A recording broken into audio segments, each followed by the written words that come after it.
and do some introductions. Let me text Stephanie because she was going to come on. Come to the table read. Um, That's the way they became the Brady Bunch. all right, True so story. as we're Charlie and waiting for Brady. the last of the folks, hi everybody. I'm Ashley. I am your director today for at the Desert Playhouse. I am an Emmy-nominated actress and producer. I live here in Phoenix, and I started the Desert Playhouse because I remember me trying to get started in my career, and nobody was really helping with the business side of things. How do you navigate your business as well as your craft? And so that's really why I started the Desert Playhouse. That's why we have the programs that we have to help you practice not only your craft, but the business of and auditioning and going to table reads and all of that kind of stuff is so important. And I study my scripts all the time for shows that are, especially shows that are shooting in my area, so that when I have an audition for them, then I am ready to go. I know the tone of the script, I know the tone of the show, and I can, hit the ground running. Okay. Um, we don't have a huge amount of classes at the Desert Playhouse. We have this free one right now. It's free twice a month. It is a lot of work to go through the amount of auditions that I go through, and to cast these and get them all together. So I don't know how long we're going to be able to have them twice a month, but hopefully I will be able to continue them in some way, shape, or form. When you do audition for these, you get a free audition consultation. Who's done their audition review with me? Yeah. Does anybody want to, chime in and tell everybody how it was and what value you got out of it? Yeah, happy to do so. Hey, y'all, my name is Oscar. Ashley provided some really great feedback on the audition that I submitted for this table read. Things that are very valuable and things that I hadn't noticed myself because they were kind of personal things in my audition that I guess that I just block out as an actor. Maybe things that I just do subconsciously, but she was really able to point some things out for me that I didn't think about, and a lot of things to think about while I'm going through my sides or my audition. So it was really helpful. I really, really encourage everyone to schedule theirs with Ashley. So thanks for Yeah. that. At least check out the free one, right? There's obviously it's free. Do So it. come in, Do do the free one. If you find value, I do offer them for $25 after your free one. If you want to do them again, it's only 25 bucks to sit with me for a half hour. So it's a really, really cheap way to kind of get some feedback on how you're auditioning and how those are coming off. Whether you're cast or not cast, there's always stuff to learn. Then Monday nights I have a class that's only 25 bucks. It's an audition practice class. You come with a prepared audition, perform it live with me, get some feedback, process that feedback, do it again, and then I'll leave you with some notes and we go on to the next one. So you're able to learn A from other people that are auditioning, B how to navigate the live audition world even on Zoom because it's a lot different than just, being able to do a million takes for a self tape, and kind of getting those practice. So that one's also super affordable. Monday nights, 5 to 8 p.m. And then we have the Talent Launch Boot Camp. Who some of you, when I was able to look at your materials, are a great candidate. Some don't need it, but it's an 8-week program where I rehearse with you for 7 weeks, and I produce for you two micro short films, one comedy, one drama, and you star in it. I find a script that's right for you. I hire a soundstage, I hire a crew, I hire equipment, I hire actors, and we go out to LA for a week and we shoot those films. And we have a lot of fun doing it. You also get like 2 headshots if you need new headshots. We have a wrap party. You get a one-on-one with LA talent manager, a little strategy sesh with her. And it's called the Talent Launch Bootcamp because it's the materials that you need to get yourself to the next step. So if you're interested in that, just let me know.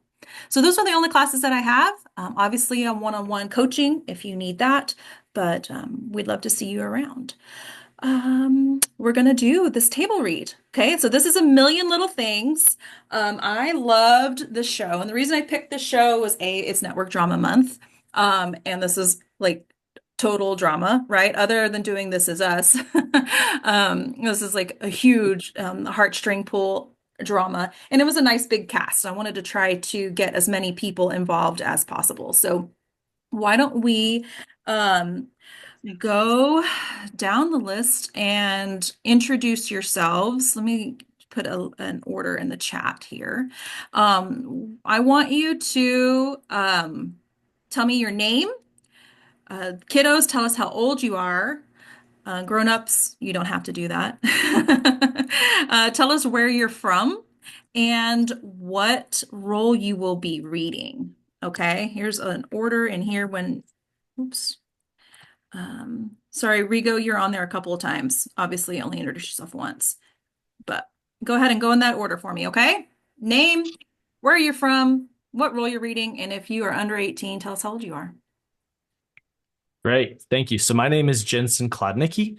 I am reading for the narrator, and I am currently living in Albuquerque, New Mexico. So, and yeah, I started New Mexico earlier on, so always happy to get more of those. That's it. Vince, you're next.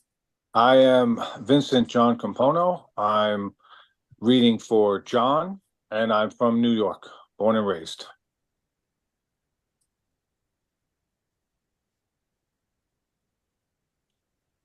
Abe, go ahead. You don't have to wait for me to call you. Just when it go in your order. Just making sure. All right, I'm Abe Lopez. I'll be reading for Eddie. Originally, I'm from Puerto Rico, but I currently live in Texas.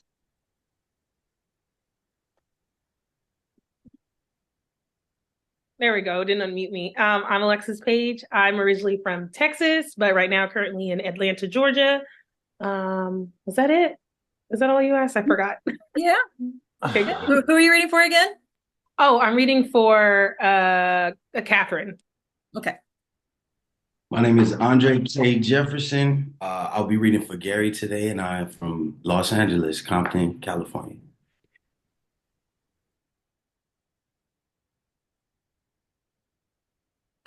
Eric isn't here for some reason.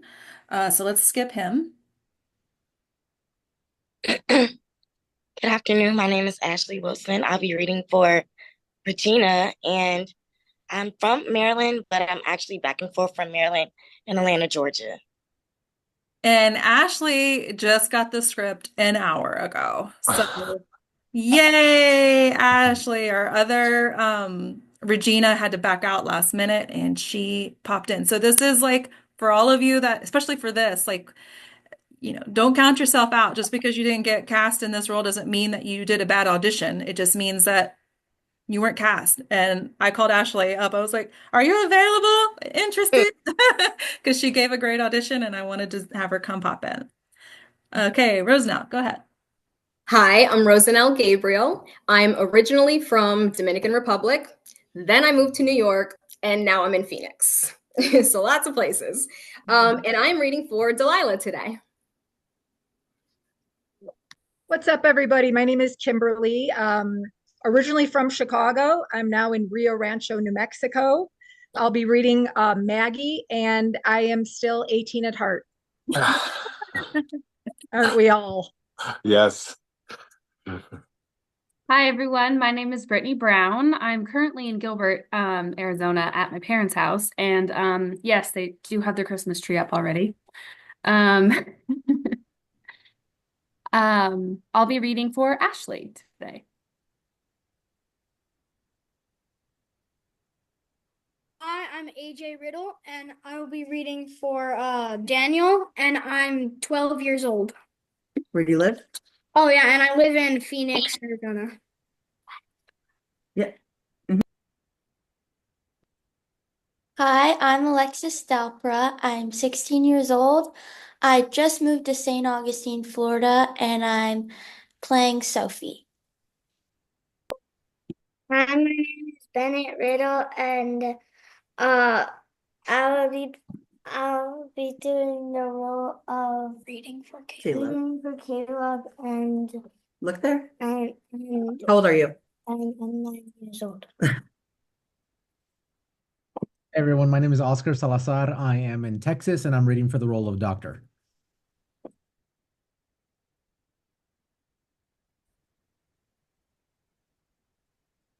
Next. Oh, Kawana, Rita and Kawana are not here either. So, Kayla.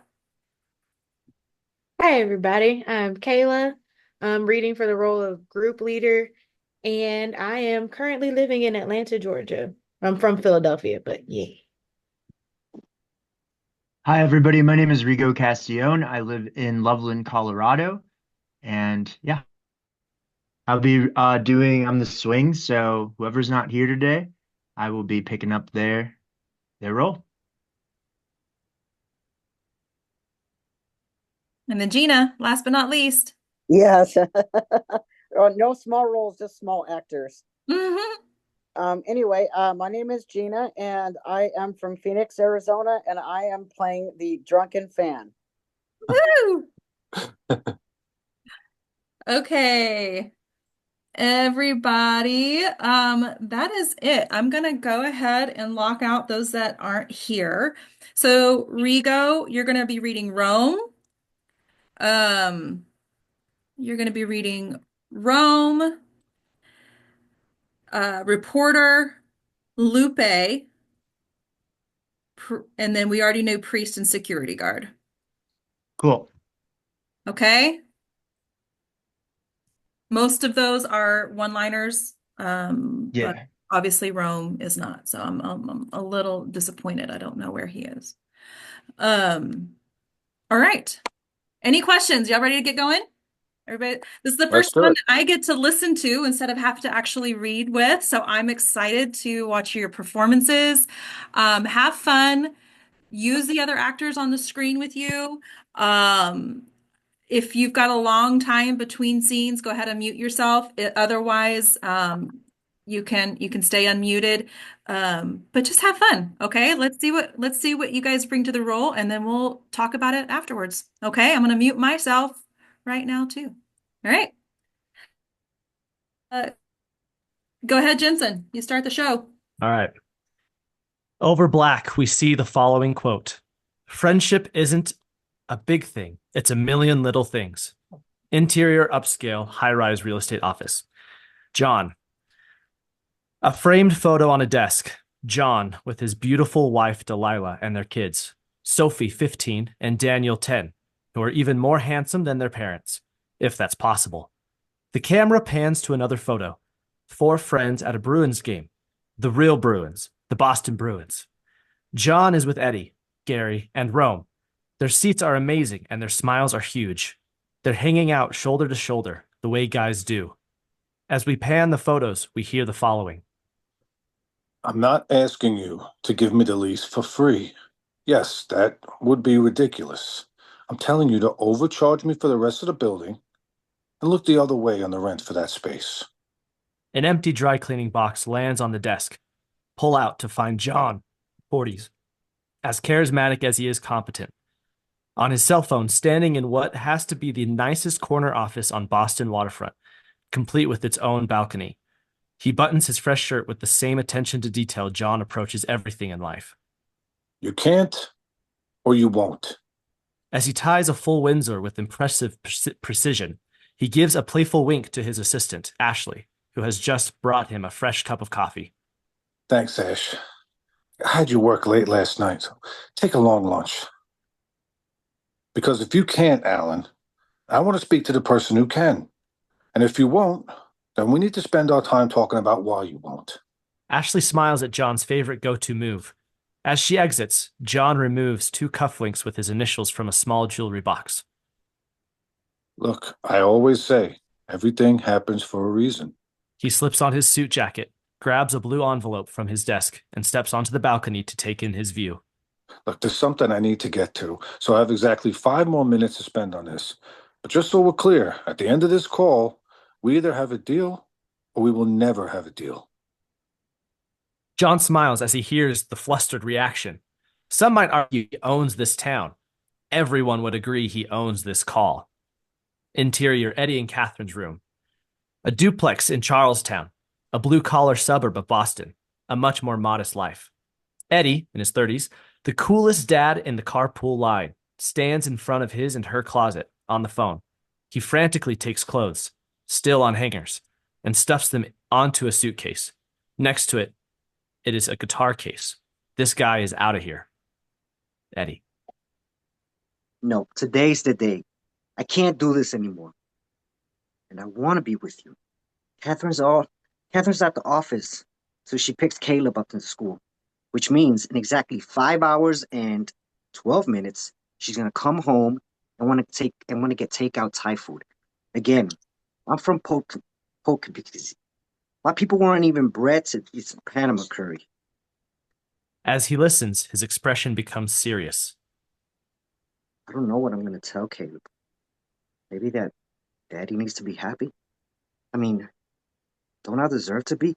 Just then, from the foyer, we hear, Eddie! Shit. Calling out, covering. In here. Eddie steels himself. He thought he would come to this moment. But apparently, the moment has come to him. Exterior, Eddie and Catherine's foyer. Eddie's wife, Katherine, 30s, crosses towards the bedroom.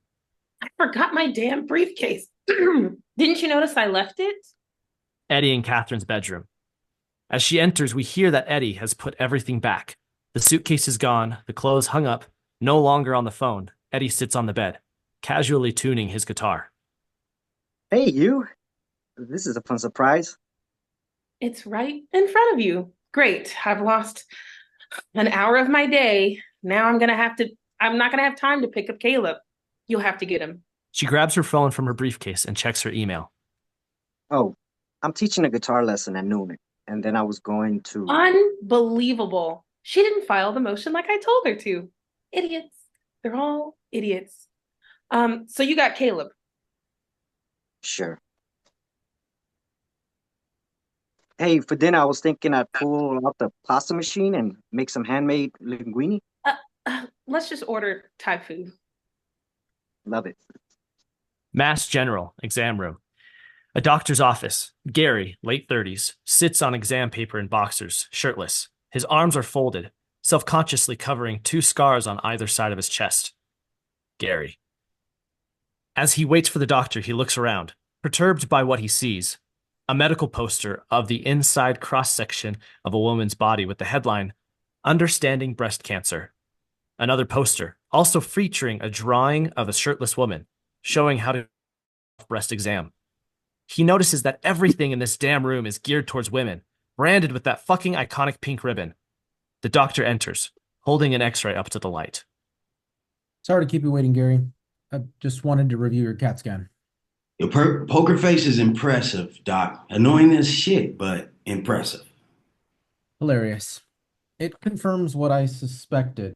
The doctor's phone vibrates. He answers it, holding up a 1-minute finger. Dr. Martin. What? No. Balsamic vinaigrette. Yes, they do.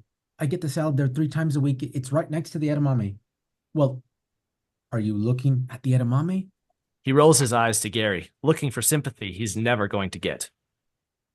And now turn your head 15 degrees to the right.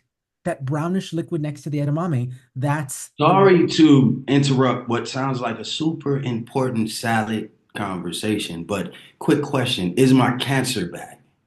Interior Rome and Regina's house. A pristine brownstone on Beacon Hill. No child has ever been here.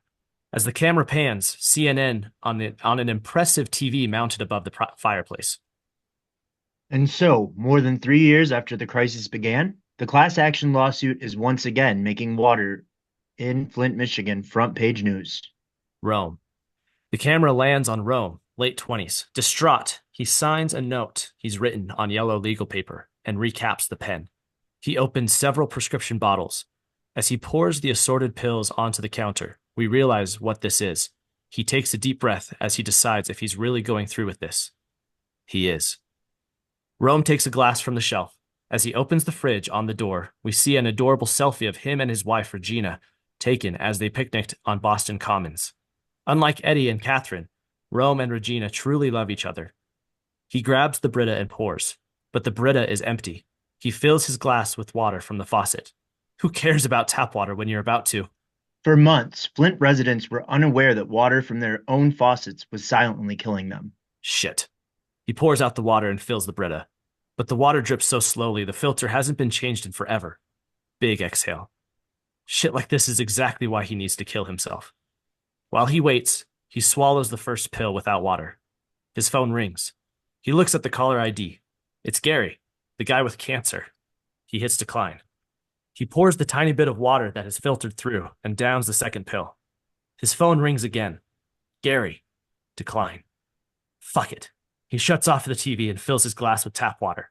As he tosses a dozen pills in his mouth, his phone rings again.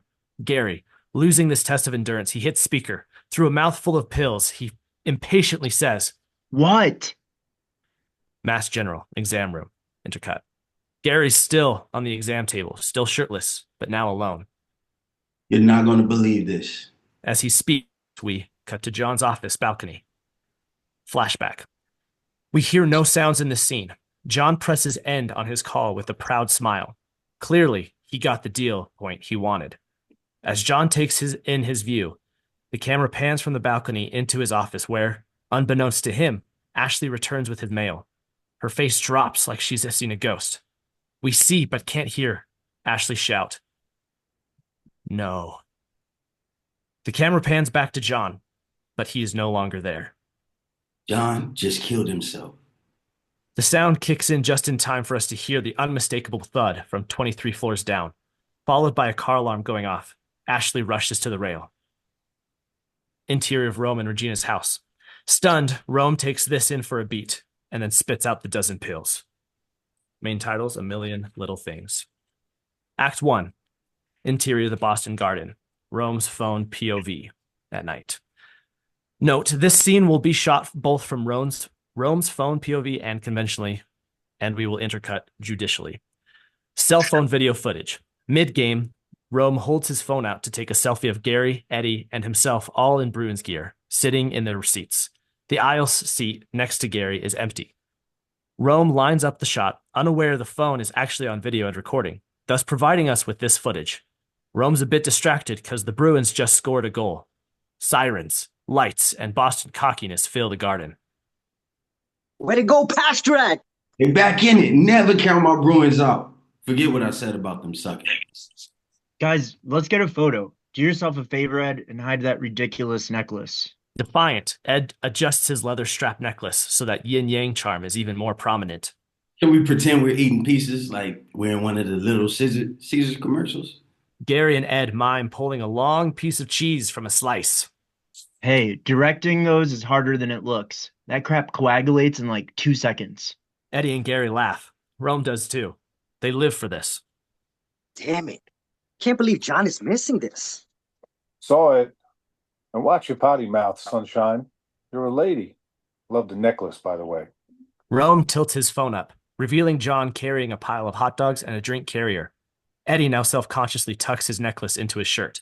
As John takes his aisle seat, we realize this footage is from before he died, a week ago, the last game they went to together. Pasternak is on fire. Mr. Actuary, do the math. What's his life worth? Gary scribbles down some numbers on the back of a napkin. He's just making rookie salary now, but he's only 21. If he plays till he's 35, barring any permanent injuries, reasonable endorsement deals, I say 75 mil, 48% value. Point is, don't hit it with your card. Guys, I just want one photo of us from opening night. Anyway, we can make this... Beer for Little Caesar. And one for No Tits McGee. Eddie laughs. And a ginger ale for our stay-at-home mom. Now Gary laughs. John picks up a miniature hockey stick from his seat. What the hell is this? Another charm for your necklace? I promised Caleb I would bring him something back from the game. Wow. You're a better dad than me. Hey, while you're valuing lives, what's Mr. Mom's life worth? Ooh, that's a tough one. Let's see. Was lead singer in a prominent local band less than a decade ago. From Kings of Leon. For Kings of Leon. Yeah. Eddie folds his arms. Okay, he may have mentioned this before. But you were too drunk that night to remember it or the lyrics to your biggest song. Been a stay-at-home dad. Who teaches Teaches guitar guitar lessons. lessons. You all suck. And you still owe me for Sophie's lesson this week. Gary writes a big 1 and 4 on a napkin and holds it up. $14, 8% value. Point is, hit me with your card. Eddie and the guys all laugh as Eddie checks his phone. Is that another text from Katherine wondering when you getting home to clean the bolts on her neck? Eddie nods. We can see on his face she has broken him.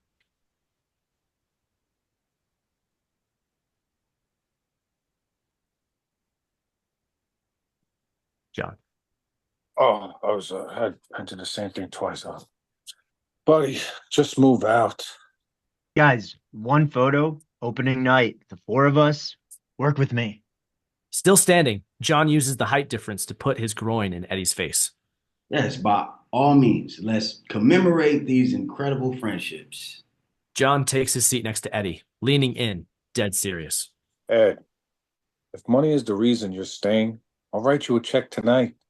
Life is too short. Just be happy.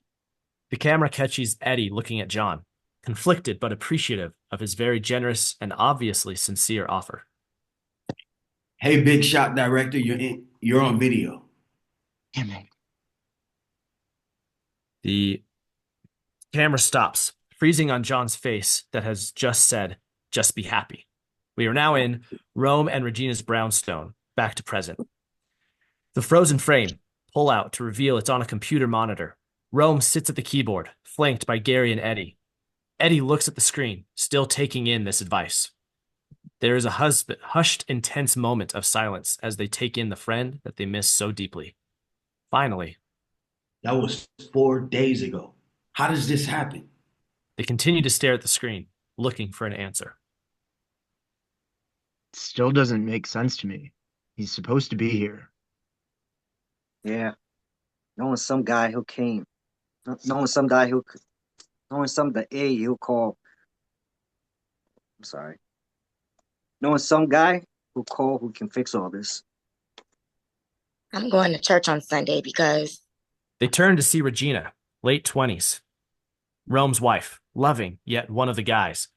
She's in a chef's apron, carrying 3 beers and a soda. Jesus himself is going to have to come explain this to me. She hands the soda to Eddie and a beer to Gary and Rome. She stands frozen, realizing she accidentally brought an extra beer. I'm so sorry.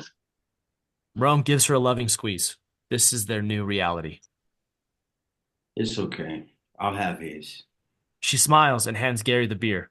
As she grabs a plate of appetizers, we see a kitchen filled with food she's been prepping. So how's the video coming along? Good. I'm not sure a clip of John encouraging Eddie to leave Katherine is right for the funeral.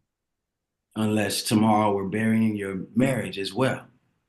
Sorry for the joke about the funeral. I have no problems taking shots at your marriage. Noted. Hey, do what you gotta do. Eddie smiles, appreciative. And I think I can speak for us all when I say, I'm so glad you decided to divorce that Gucci necklace. A much-needed laugh. Eddie feels his neck, surprised his necklace is gone. Yeah. Gary has crossed to the kitchen island, peeled back the saran wrap, and is going to town on the appetizers. Regina, these are amazing. What is this, pork? No. Veal. Nope. Pork. Hey, gee, stop. Those are for the funeral, for after the funeral. For the guest capable of actually expressing emotion. After what Gary had to do, he can have as much as he wants. I can't imagine having to tell her. Flashback to John and Delilah's driveway. Gary stands in the driveway as Delilah, 30s, stunning and poised as always, pulls up in her SUV. She gets out with a Starbucks, pleasantly surprised to see Gary. She looks around for John, who she assumes is with him. Her smile vanishes as she senses Gary's rare, serious tone. We see, but don't hear, him convey the news. Delilah collapses into Gary's arms, dropping her latte. It falls to the ground. Interior. Rome and Regina's brownstone. Back with the group, Gary once again makes his emotion. By the way, if delivering horrific news is on your bucket list, take it off. Not as great as you think. Interior John and Delilah's walk-in closet. Like everything in John's life, his house is first class. Delilah grabs a black dress. As she turns, she stops short at the sight of John's suits hanging neatly in a row. Among them is an empty hanger, the last suit he wore. She becomes filled with emotion. Sorrow, coupled with rage. She refuses to give in to this, steels herself, and exits. Interior John and Delilah's master bedroom suite. Daniel, not your typical 10-year-old boy, debates between two ties, holding each one up to a suit laid out on the bed. Stripes, no question. Sophie, 15, more punk than in the picture we saw on her dad's desk, sits on the floor, playing guitar. Delilah enters, having regained her composure, determined to be strong for her kids. Where are my sunglasses? As she searches, we see her notice that Sophie hasn't laid out her clothes. We also see her decide not to engage. Why are we riding in a limo? Sophie, sweetie, I just need to know that you know what you're wearing tomorrow. Because, honey, I want the three of us to be together. Soph, should I pick something for you? Sophie continues to strum. Lost in her own world, her father dying doesn't change the fact that she's a teenager. Fine, Delilah will pick. Delilah starts to head out of the room. I want to play a song for him at the service. Delilah turns back. Sophie softens. I mean, if that's okay. Delilah stops everything, crosses over, and kneels in front of her daughter. He would love that. They look at each other and, just for a second, Sophie stops being a teenage daughter. Mom? She looks and sees Daniel pointing to her neckline. Tucked into her shirt are her sunglasses. She hugs Daniel tightly. Interior of Rome and Regina's brownstone. Back with the same group, Regina closely studies the image of John, as if trying to read his mind.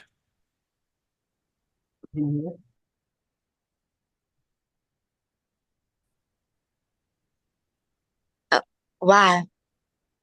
Why did he do it? She looks to Gary and Eddie. It's clear they have no idea. As she turns, we see what she doesn't. Rome, very shaken up. Not surprising given everything he's going through. When I spoke to Ashley, she said up until then. As Gary continues, we flash back to John's office. No sound, just Gary talking. Police officers secure the area. Through tears, Ashley recounts what happened for a detective. She indicates where she was standing, gesturing with her arms to where John was. As she makes a hand motion simulating John jumping, she breaks down. It was a normal day at the office. He wasn't upset. She said he was joking with her. Interior Robe and Regina's house, where we left them. They all try to process this. How do we know he didn't just fall? Because he's not 4. Eddie looks at Gary as if to say, not now. How could he not leave a note? We see Rome's reaction. For different reasons, he was thinking the same thing. Flashback to Ashley's outer office. The detective helps Ashley to her chair. As he turns around to get her some water, she notices her desk drawer is open. But then again, what could John possibly say in that note that would explain all of this? Ashley surreptitiously closes the drawer, but not before we see the blue envelope John had with him when he stepped onto the balcony. On the front reads, Delilah. It's been opened. As she exhales and takes the cup from the detective, end of Act 1. Cut, Act 2. The church rec hall. A support group is in session. We pan across 12 women sitting in a circle, finally landing on Gary, who listens sympathetically to a woman, Lupe, sharing, a bit emotional. And so I always find a reason for Ruben and I to have the lights off. He thinks I'm really into candles. I'm just not ready for him to see me like this. Understanding nods from all the women, and Gary. He whispers to an older woman next to him. I like candles. I like pillows. Sue me. She smiles. The leader gives Lupe a comforting look.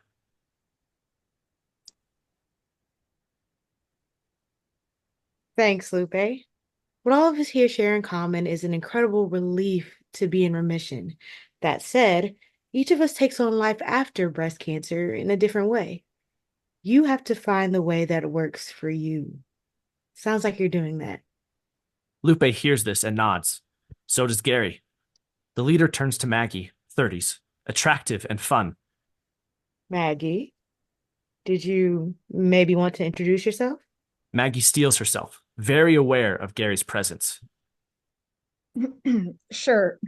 Okay. My name is Maggie. Maggie. Hi, Maggie. And hi, everyone. Honestly, old me never would have come to a group like this. But after this last year, Sympathetic smiles. Gary leans in, interested in her story. I'm at a place where excuse me, why is he here? Everyone tenses up. This question has come up before. Men get breast cancer too. Maybe only 1% of us, but it's all of me. Believe me, I would have preferred ball cancer. Sorry, Joan. And in case you're wondering, the boys are fine. Also, I promise I only ate one donut. The others suppress their laughs. Maggie feels horrible immediately, looking at Gary in a different way. She offers a sympathetic, potentially flirtatious smile. He smiles back. He knows exactly what he's doing. Interior of Eddie and Catherine's kitchen. As Eddie sits at the table working on the eulogy, his son, Caleb, who's 6, runs around the room with his X-Wing fighter. R2, I am circling Dagobah, but I see no sign of the one they call Yoda. Eddie looks and realizes his son is waiting for him. He smiles. Oh, hey, pal. Dad! Hear you, I do. But work, I must. Pal, I gotta finish this speech. Katherine, who has just returned home, has heard this. Caleb, sweetie, Daddy needs to do something really important. That's why Mommy came home early. Eddie looks to Katherine, appreciative of the support. Yeah, Mommy's home just in time to help save the Rebel Alliance. I want Daddy! Caleb storms off.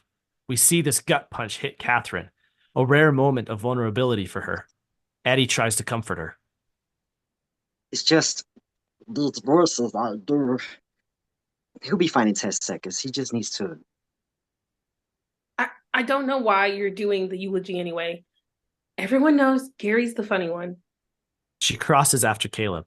Eddie lets out a Yoda sigh. Interior of Rome and Regina's bathroom. Rome sits in bed on his laptop, editing the video for John's service. From the bathroom, we see Regina flossing. Hey, babe, I got information on Kanya. For the dates, I can get off from the restaurant. The only rooms they had available are oceanfront. It's a bit pricey, but you're directing those pizza spots. We can afford it. He exhales deeply. We see his response in the mirror. Rome, just because you're having success in the commercials doesn't mean you're not going to make your movie. Yeah. As Regina washes her face, Rome pulls up that clip from the guy's last Bruins game. He fast forwards to the end, where we hear John say to Eddie, Life is too short. Just be happy. Regina looks up, thinking that was Rome talking. What? I said, let's book it. Interior of John and Delilah's house. We pan the front room. A tablecloth covers the dining room table, serving platters that have been put out, all ready for tomorrow's reception. As we continue to pan in the foyer, Sophie's guitar and amps sit packed and ready. Despite what this family is going through, Delilah, as always, is on top of it all. We hear something. As the camera pans, we find Delilah sitting on the foot of the stairs, sobbing. These 2 bottom steps are the only place in her life she could take a moment for herself. A beat. Then, from upstairs, we hear,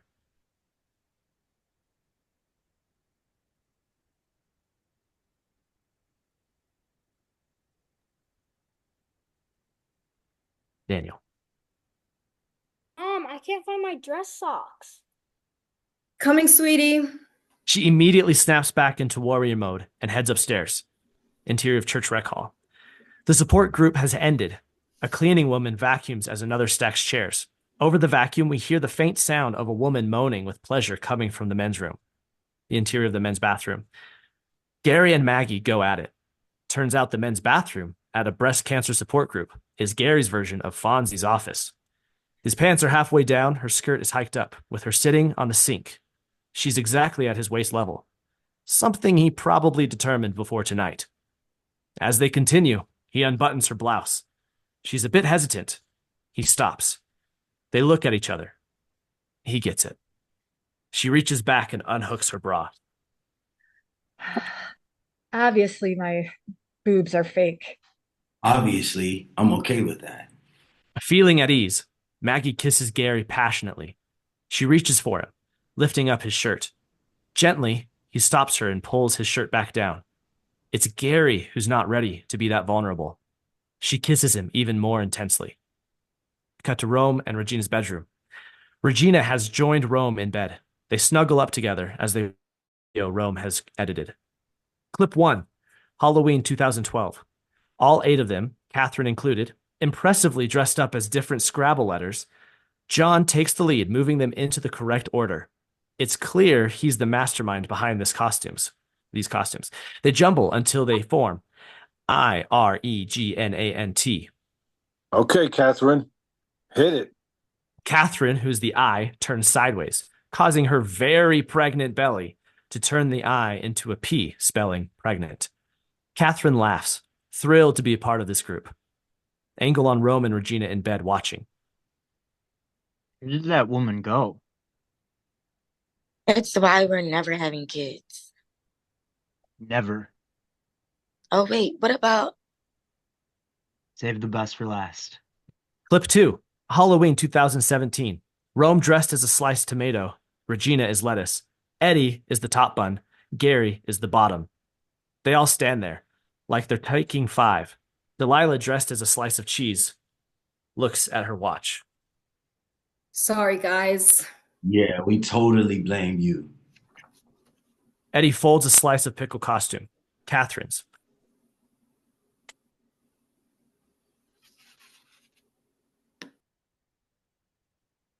Eddie. Mine's not even coming. Angle on Regina, who looks at Rome. I'll edit that part out. A second later, John, dressed as the meat patty, enters. Sorry, had to take that. Did you close the deal? What am I? Just a hunk of meat to you?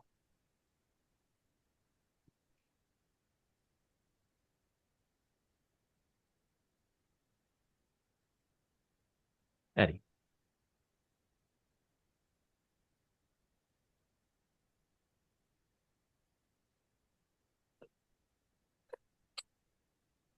Said Eddie? Yeah, Eddie at medium. All right. I don't Page see 21. it. Page 21? Oh, sorry. Can you read that one for me? I think I tossed it. Medium, well done. The rest of the playful boos Eddie. The rest of them playfully boo Eddie's pun. Here's the best part. Unlike a few years earlier, the friends effortlessly fall into place, forming a cheeseburger. Angle on Rome and Regina watching nostalgically.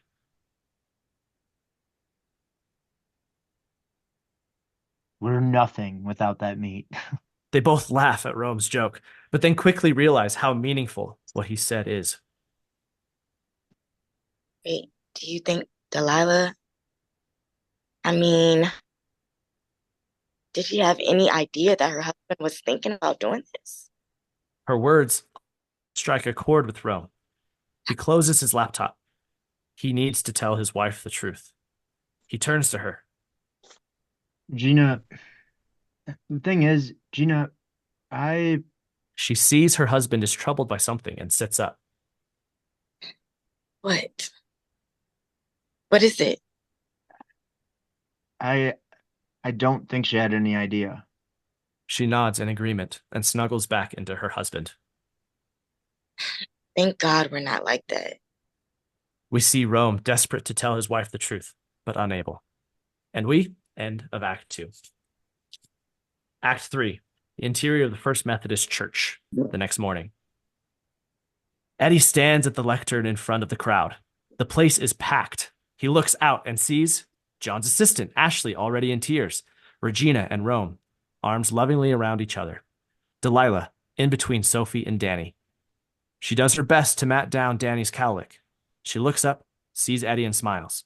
Appreciative he's doing the eulogy. A tear falls from her eye. The thing is, John would want us to be laughing. Seriously, if he were here, he'd be yelling at me to open up with a joke. Buddy, make them laugh. They'll let their guards down, and then boom, you own them. Delilah smiles. Eddie's right. Eddie looks around for a beat.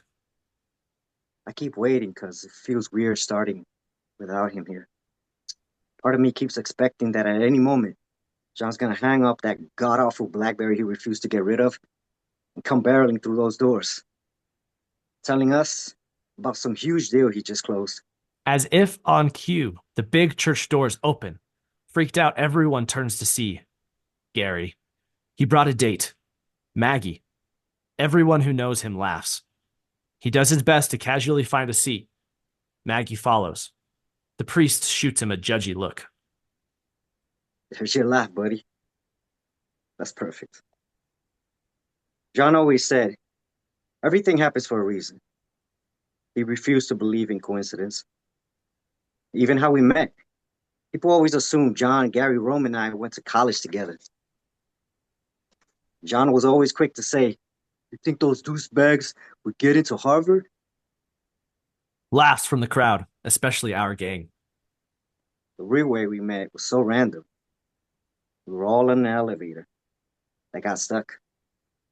There are two kinds of people on the elevator. People who don't talk to strangers, and John. He started talking and talking. He got really deep at some points. But then he found out we were all Bruins fans. Even Rome.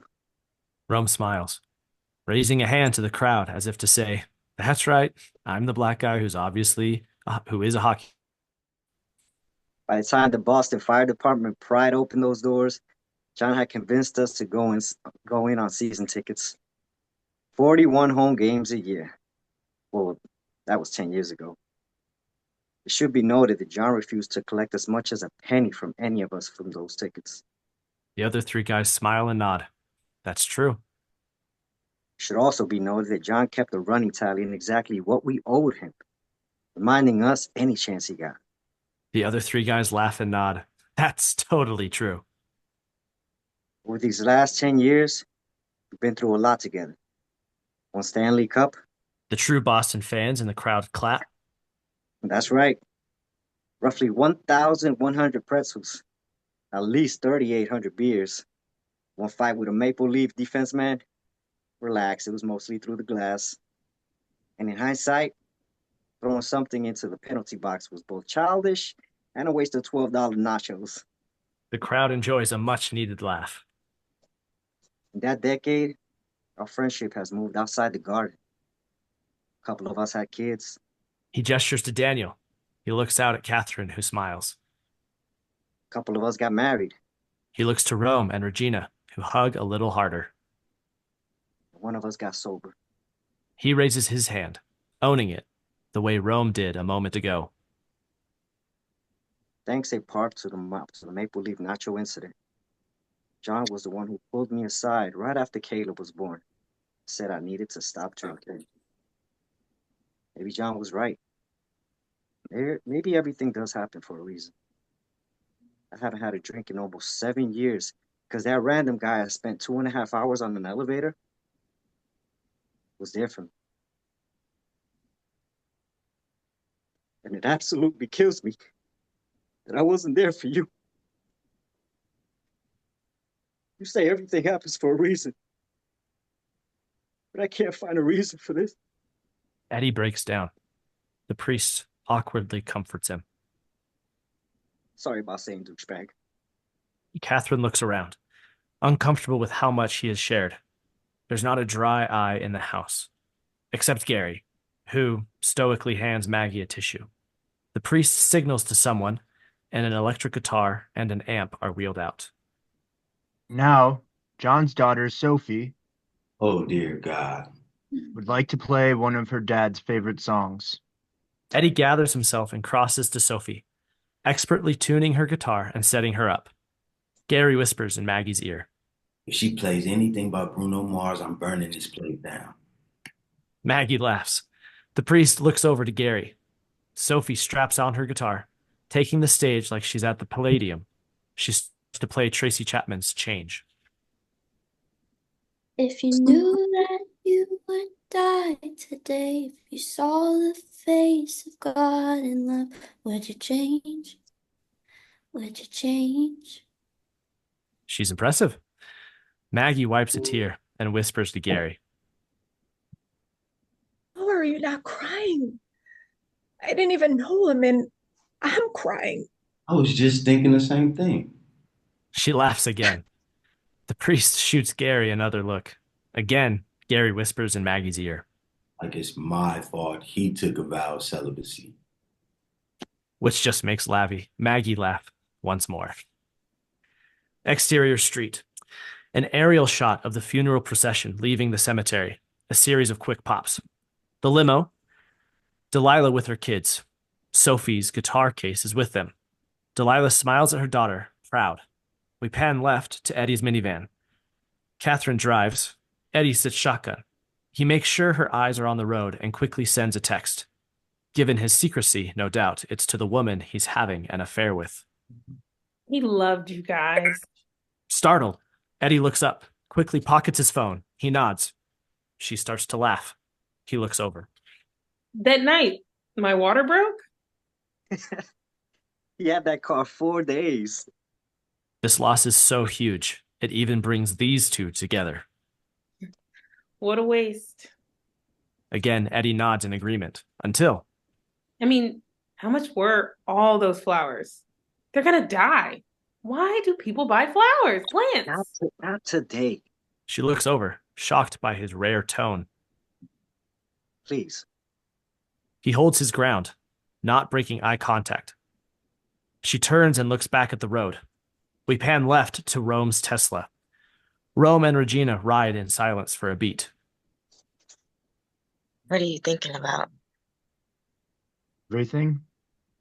She reaches out and squeezes his earlobes. A sweet moment.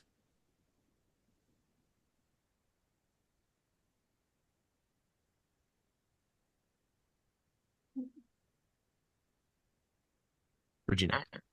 Oh, sorry. You're good. What do you think Eddie and Katherine are talking about? First of all, I don't think he's talking. They share a laugh.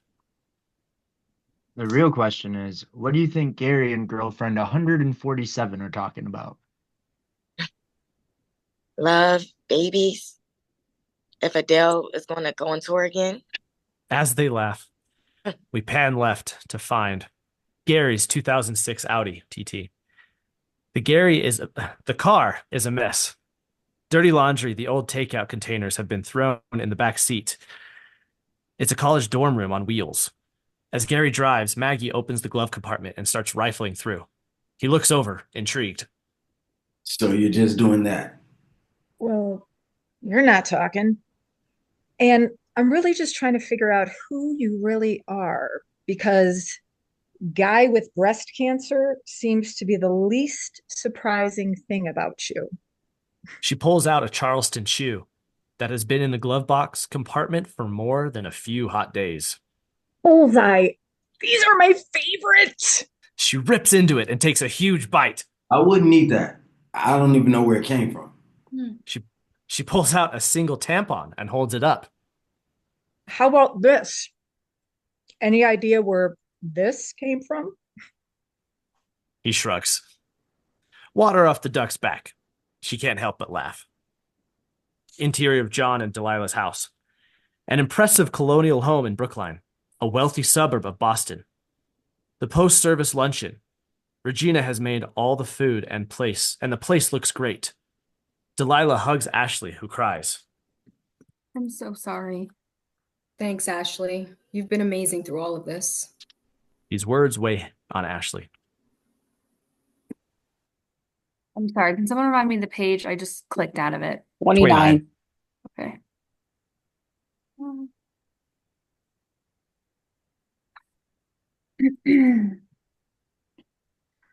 It's just that I'm so sorry.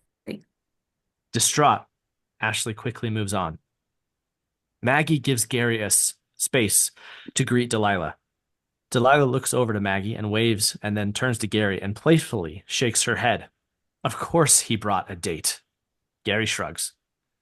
Gary takes both of Delilah's hands in his and looks into her eyes, a surprisingly serious move for him.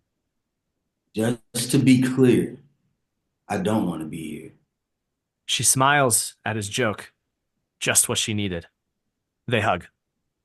I'll try not to get Starbucks on you this time. It was really, really hot. He realizes others are waiting, so he starts to move on, leaning in to whisper one last thing in her ear. For the record, you are stronger than all of us combined. Moments like that are why we excuse every other single thing Gary does. As he walks away, he passes Regina. Where's Rome? Did you get stood up? Oh, that stings. You forgot something in the and don't hit her. She's been through enough already. You are so jealous. But seriously, you think I got a shot there? Totally inappropriate. The way only great friends can be. The interior of Rome's Tesla. Exterior street. Rome sits in the driver's seat, staring blankly ahead, watching guests enter the house. This could have been his funeral. Eddie taps on the window. Hey, Ro, you coming? Totally. Rome quickly snaps to, grabs his sunglasses, and gets out. I just forgot these. Smart. Your living room gets very sunny. He walks with Eddie and Katherine, who are oblivious to what we just witnessed. Heard about the new campaign. Congrats. That's amazing. Rome does his best to mask his lack of excitement. Yeah, thanks. How's your work? Ugh, crazy, as usual. I'm just rushing in to get Dee a quick hug. I didn't realize this would be an all-day thing. Rome looks at Eddie and smiles at her choice of words.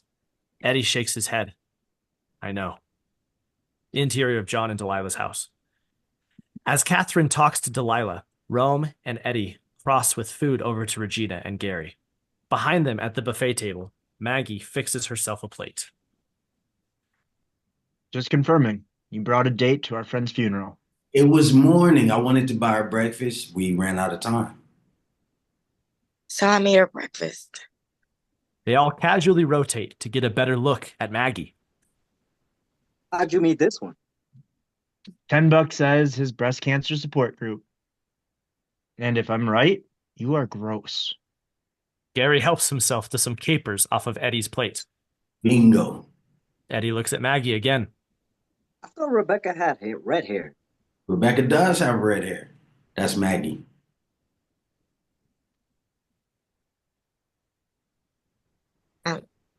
So what? You're just working your way around the circle? Like Maggie joins them. Everyone, this is Maggie. Maggie, this is Rome, Regina, and Eddie, beautiful eulogy. made this one cry. Are we sure that's why she's crying? The rest of them laugh. Rome turns to Maggie. So, just so you're not left out, a long time ago, these two were on a date. One. Hinder's date. Okay, you say it was bad, but did it end with him taking you to a funeral? Beat. Did she really just say that? Then I love her. Interior of John and Delilah's house. Regina and Maggie sit chatting. Eddie, Gary, and Rome are at the buffet. They watch Delilah work her way around the room. I'm gonna go say hi. When I called before, she had so much family over. Rome crosses to Delilah. As Gary and Maggie wave to each other from across the room, Gary turns to Eddie. What do you think? Not bad, right? It's like you date different women from the same police lineup. Angle on Rome and Delilah. And obviously, if you need anything from any of us, except Katherine. She does the best she can. Does she? A much needed laugh for the both of them. Beat. You okay? I'm gonna say yes, only because I can't have you taking care of me at your husband's funeral. That's fair. So I'll call you. First thing tomorrow morning. They laugh again.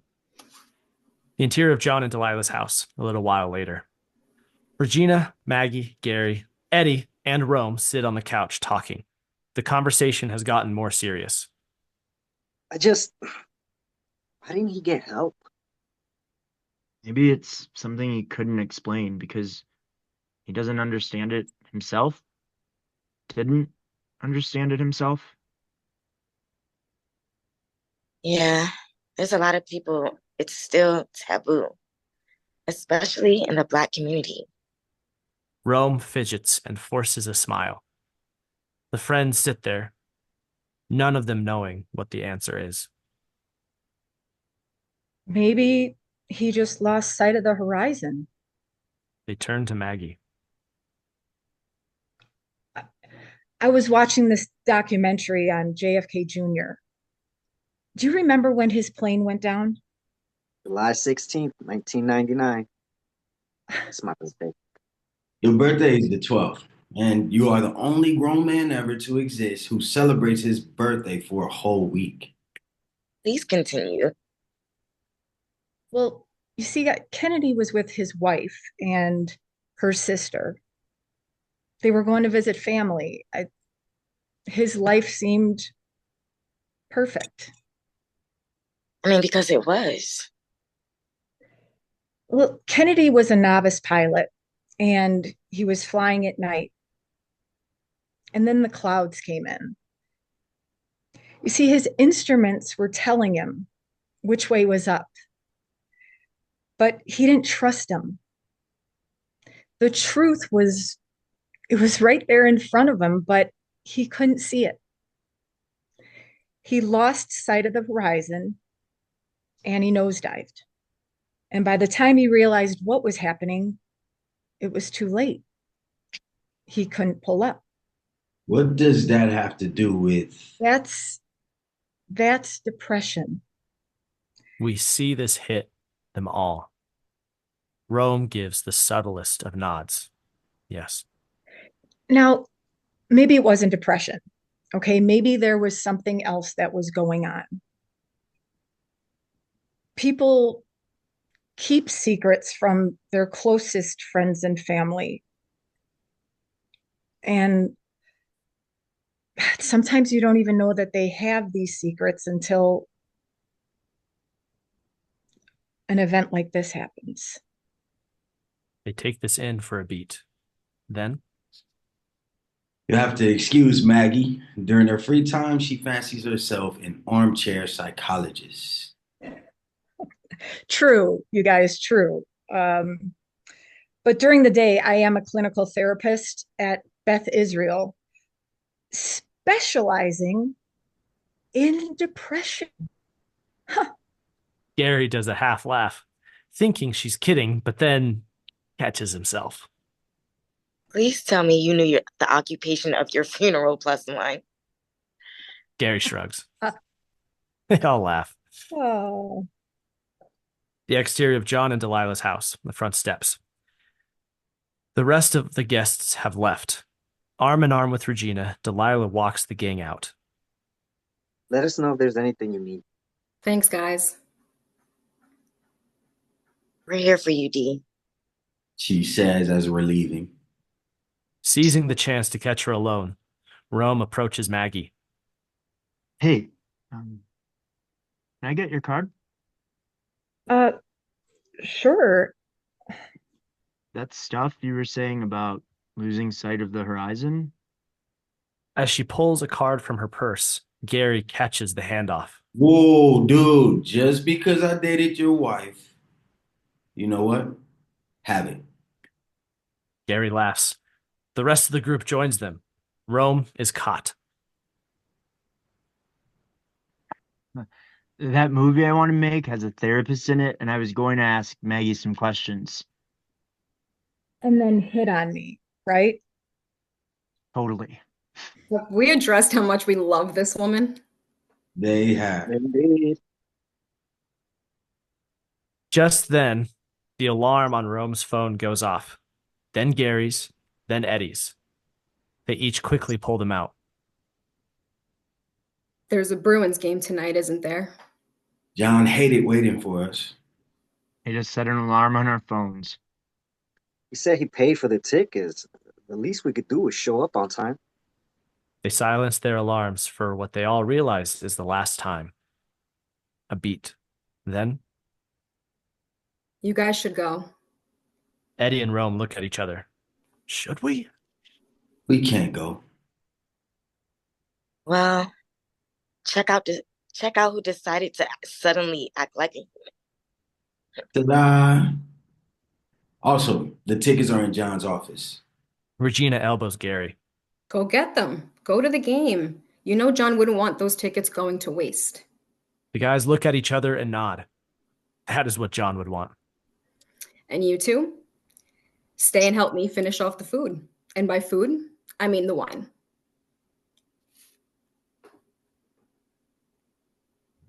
Love it. The interior of John's office is Ashley's outer office. Still in suits, the guys are with Ashley, who stand next to her desk. The office is empty, except for Ashley, who, even after her boss's death, diligently carries on.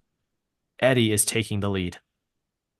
And so anyway, we wanted to be in his space for a little while, get some closure, let the reality of what happened sink. You need the tickets. Yep.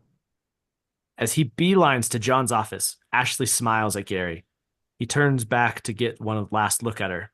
As they enter the interior of John's office, Rome whispers in Gary's ear. Write it down. John specifically said, don't have sex with her. And we're sure he was talking to me. They both laugh until they look up and see something. Police tape blocks off the balcony. It's ominous. We see them take this in, frozen. It makes John's death real in a way that the casket and the funeral didn't. Ashley walks in. They look up at her with a deeper appreciation of what she has been through. They now genuinely take in John's space. They gather around his desk, which remains untouched. On it, they see John's empty dry cleaning box, still there from before. The empty cufflink case, still open. John's shirt hanging on the back of his chair. They witness this life interrupted. Just up for it. They stand there, stunned. Like everything in his life, John meticulously planned this. Eddie turns to Ashley, who is clearly still very shaken up. Have any idea why he did this? What do you mean? No, I'm sorry. I just thought, you were with him all day. I didn't know him like you guys did. Eddie and Rome nod. Makes sense. Gary looks at Ashley, clocking her response. Rome picks up the picture of John with Delilah and the kids, again experiencing up close the pain he almost caused. He loved him. I mean, he could have been home more, but he loved him. As he sets down the photo, Gary sees John's BlackBerry. He picks it up. He tries to unlock it, but you need a password. He holds the phone out to Ashley. She hesitates. It's still my boss. I won't look. Put in the code. He's not asking her. He's telling her. She nods and complies. Well, see, there are some things you know that we don't. She glances over to Gary, who breaks their gaze only so that he can go through the phone. Still protective of John, Ashley watches over Gary's shoulder as he navigates to the call log. He was on that business call for a long time. 46 minutes, 7 seconds. But he closed the deal, though. You did, actually. But that wasn't the last call he made. Yeah, it was. When I came in to give him his mail, he was just ending the call. He had his victory face. He made a call right after that. Surprised, they all look to Gary. To you. Gary turns to Eddie. And we end of Act 3. Act 4. The interior of John's office, where we left them. Gary, Eddie, Rome, and Ashley stand there, stunned. 12:27. John made a call to your cell phone. Eddie looks at John's phone. He must have gone to voicemail. Yeah, noon Mondays. I teach a guitar lesson to this kid, Talbot, during his lunch hour. I turned my phone off. It rang during a recital once. I yelled at the parents, which was fantastic when it turned out to be my phone. He tried to call me. Did he leave a message? Only voicemail I got was from you, saying he. We see Eddie racked with guilt. Could he have done something? You can't do what you're doing now. Well, maybe I could have. Don't. It's clear Gary has also been beating himself up with all the what ifs. We need to get to the game. Anticipating like the good assistant she is, before he finishes his sentence, she's already halfway to John's desk drawer. We'll get the tickets. Exterior of John and Delilah's patio. The women sit in front of a fire pit, drinking wine and eating appetizers. I just like to give him crap. The date wasn't even bad. Gary loved it. He got laid. Maggie and Delilah look up, surprised by this new information. Her name was Veronica, I believe. Our waitress. Gary forgot his wallet and he stayed behind to settle up. They share a laugh. Oh. And that date led me to the meeting room, to meeting Rome. And Gary needing a shot of penicillin.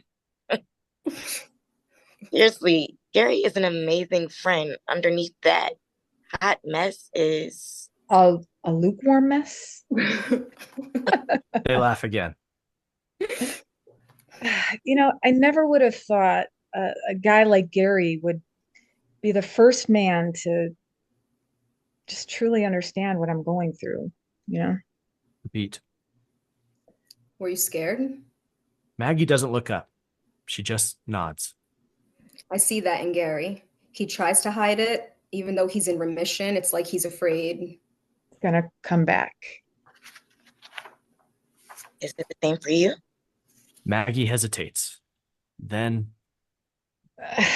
As much as I can be similar to Gary. they laugh. The interior of Cheevers, later. A bar near the garden, named for the greatest Bruins goalie ever. The guys sit at the bar. A bartender pours 2 tequila shots and guns some Sprite into a third glass for Eddie. Gary is uncharacteristically full of emotion. John.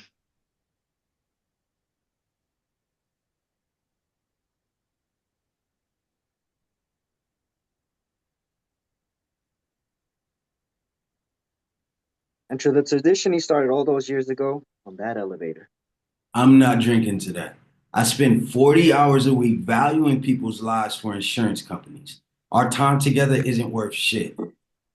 Dude. Oh. Gary grabs a bar napkin and starts jotting down numbers. Do the math. The average hockey game lasts 2 hours and 19 minutes. 24 times 41 home games a year.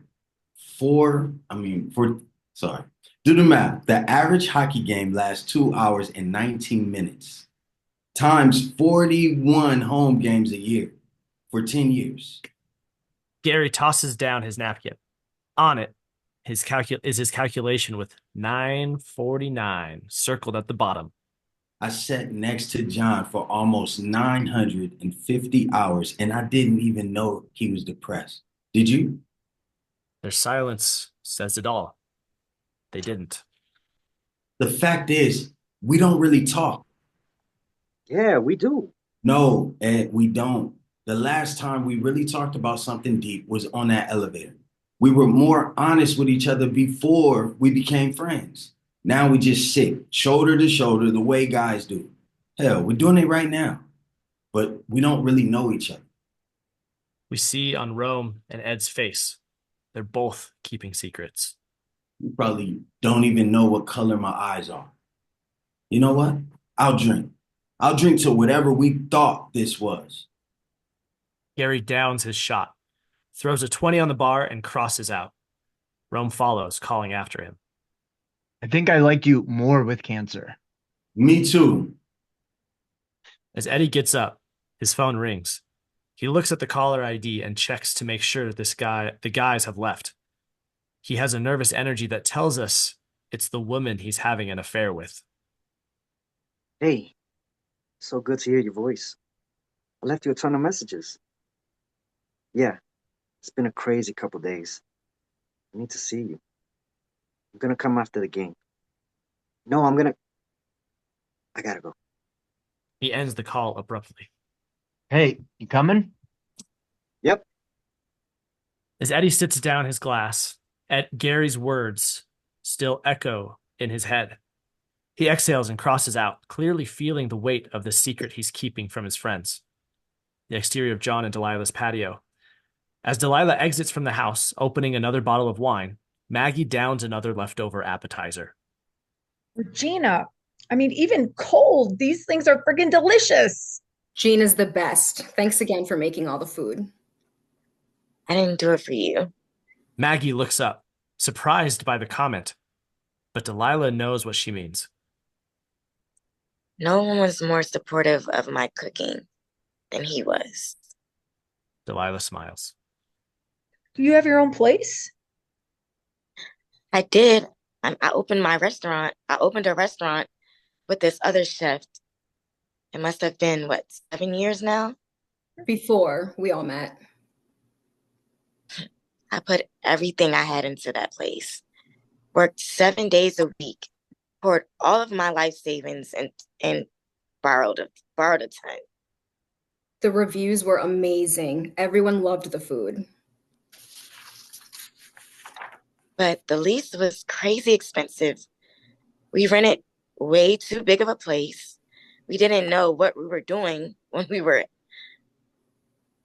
didn't know what we were doing. One of the first times I saw John was when he helped me get out of the lease. I barely knew him. He was doing it more as a favor to Rome. Anyway, so to thank him, I made dinner for everyone that night. Hey, wait, there was a clip of that in the video that Rome showed at the church today. And because of John, I'm not giving up. I mean, I'm still a chef in somebody else's restaurant, but I'm going to open up my own place again someday. And this time, I'm going to do it right. Delilah has listened to the whole story and smiles. Grab your coats. I am so glad you said that. It's freezing out here. No, we're taking a road trip. I need to show you something. Now, what is it? It's the last thing John did before he died. Regina and Maggie look at each other, then immediately get up and follow Delilah. And we end of Act 4. Act 5. Before we go to Act 5, does anybody need a potty break? We've been on the call for about an hour and a half. We got one more act. We're good? All right, let's go. All right. Act 5, the interior of the Boston Garden, security entrance. Tickets in hand, Gary and Rome stand in line to go through security. Eddie catches up. Look, Gary, I know you like to go dark, but I need this not to be as horrible as it is. Because I keep thinking that maybe I could have done something. Gary lifts his arms to be wanded by a security guard. Like what, Ed? Like if you had hugged him one more time, he'd still be alive? Are your hugs that magical? Who the hell are you? Eddie lifts his arms up to be wanded. Apparently someone who's more in touch with his emotions than you are. Everyone within earshot is now staring at them. Then, Enjoy the game. Thanks. Should be a good one. interior of the Boston Garden escalators. The three ride up the escalator. It's still tense. Maybe John dying is a wake-up call. It's like he always said, everything happens for a reason. Are you kidding me? So what? Our friend dies, but if we live better lives, then he didn't die in vain? Maybe. Yes. Well, I have news for you, Ed. We're not going to live any differently. You hate your fucking job, but you're not going to quit because directing those asinine pizza commercials pays too much. And you hate your wife, but you can't leave her because your non-existent job doesn't pay anything at all. People always say they're going to live differently, and we will for exactly 2 weeks. And then we'll be back to doing the same stuff we always do. Gary steps off the escalator, leaving them to lick their wounds. I'm in love with someone. Even Ed is surprised by this admission. Gary and Rome turn around. I didn't tell you, but if John's death had taught us anything, it's that we need to stop with the secrets and start being honest with ourselves and each other. He stands there in silence for a beat. Who is she? She's the mom of one of my students. We didn't mean for it to happen, but I love her. She believes in me, and I'm going to leave Katherine. Just need to make sure Caleb's okay. The interior of Delilah's SUV. Delilah drives. Regina sits shotgun. Maggie leans in from the back seat. Delilah, laser focused on the mission, speeds up to make the light. Cars that have the green light start to go. Careful, careful, careful. It was yellow-ish. Maggie looks to Regina. Is she okay? Regina nods. Sweetie, where are we going? Ashley told me that the last thing John did was close a huge real estate deal. Of course. I want you to see it. Delilah's tires screech as she takes a quick right turn. The interior of the Boston Garden, top of section 1. Now, in the arena, Gary, followed by Eddie and Rome, walks down the steps toward their seats. Look, I'm glad you're getting out of a marriage that was more toxic than anything I've ever had in my body. And if you want credit to ending something that should have ended 2 years ago, to our friend jumping off a concrete diving board, then It's not just that. I haven't had a drink in 7 years because that same friend strapped up to the elevator. enough with the stupid elevator crap. Newsflash, Eddie, if I hadn't become friends with the three of you, you know what I would have done? Become friends with 3 other schmucks. Look around. There's a lot of Bruin fans here. A drunk fan passes by, overhears this. Dude, this is your year! The fan forces a high five on Gary and stumbles off. Okay, so maybe I wouldn't be friends with just anyone. Gary continues walking to their seats. Eddie and Rome follow. This is the guy who beat cancer. I see that maybe there's a reason things happen. Eddie has touched the third rail. First of all, God didn't cure my cancer, science did. And second, it's not that I don't have cancer, it's that I don't have cancer right now. That's all clear screening I got this week. Just gives me permission to hold my breath for another 3 months. So it turns out I might still get ball cancer. Finally, at their row, Rome and Eddie take their seats, but not Gary. He's frozen looking at something. We see what it is. The aisle seat. The one we saw in the flashback, only now John isn't in it. It's empty. Dang, John, you had everything. Starting to come apart, Gary turns to Eddie. Everything happens for a reason? Really, Ed? Tell me one good thing to come from this. One thing. An intense moment as Gary and Eddie stare each other down. Eddie has no answer. But then, Rome, looking straight ahead, speaks. And you called to tell me about John? I was about to kill myself.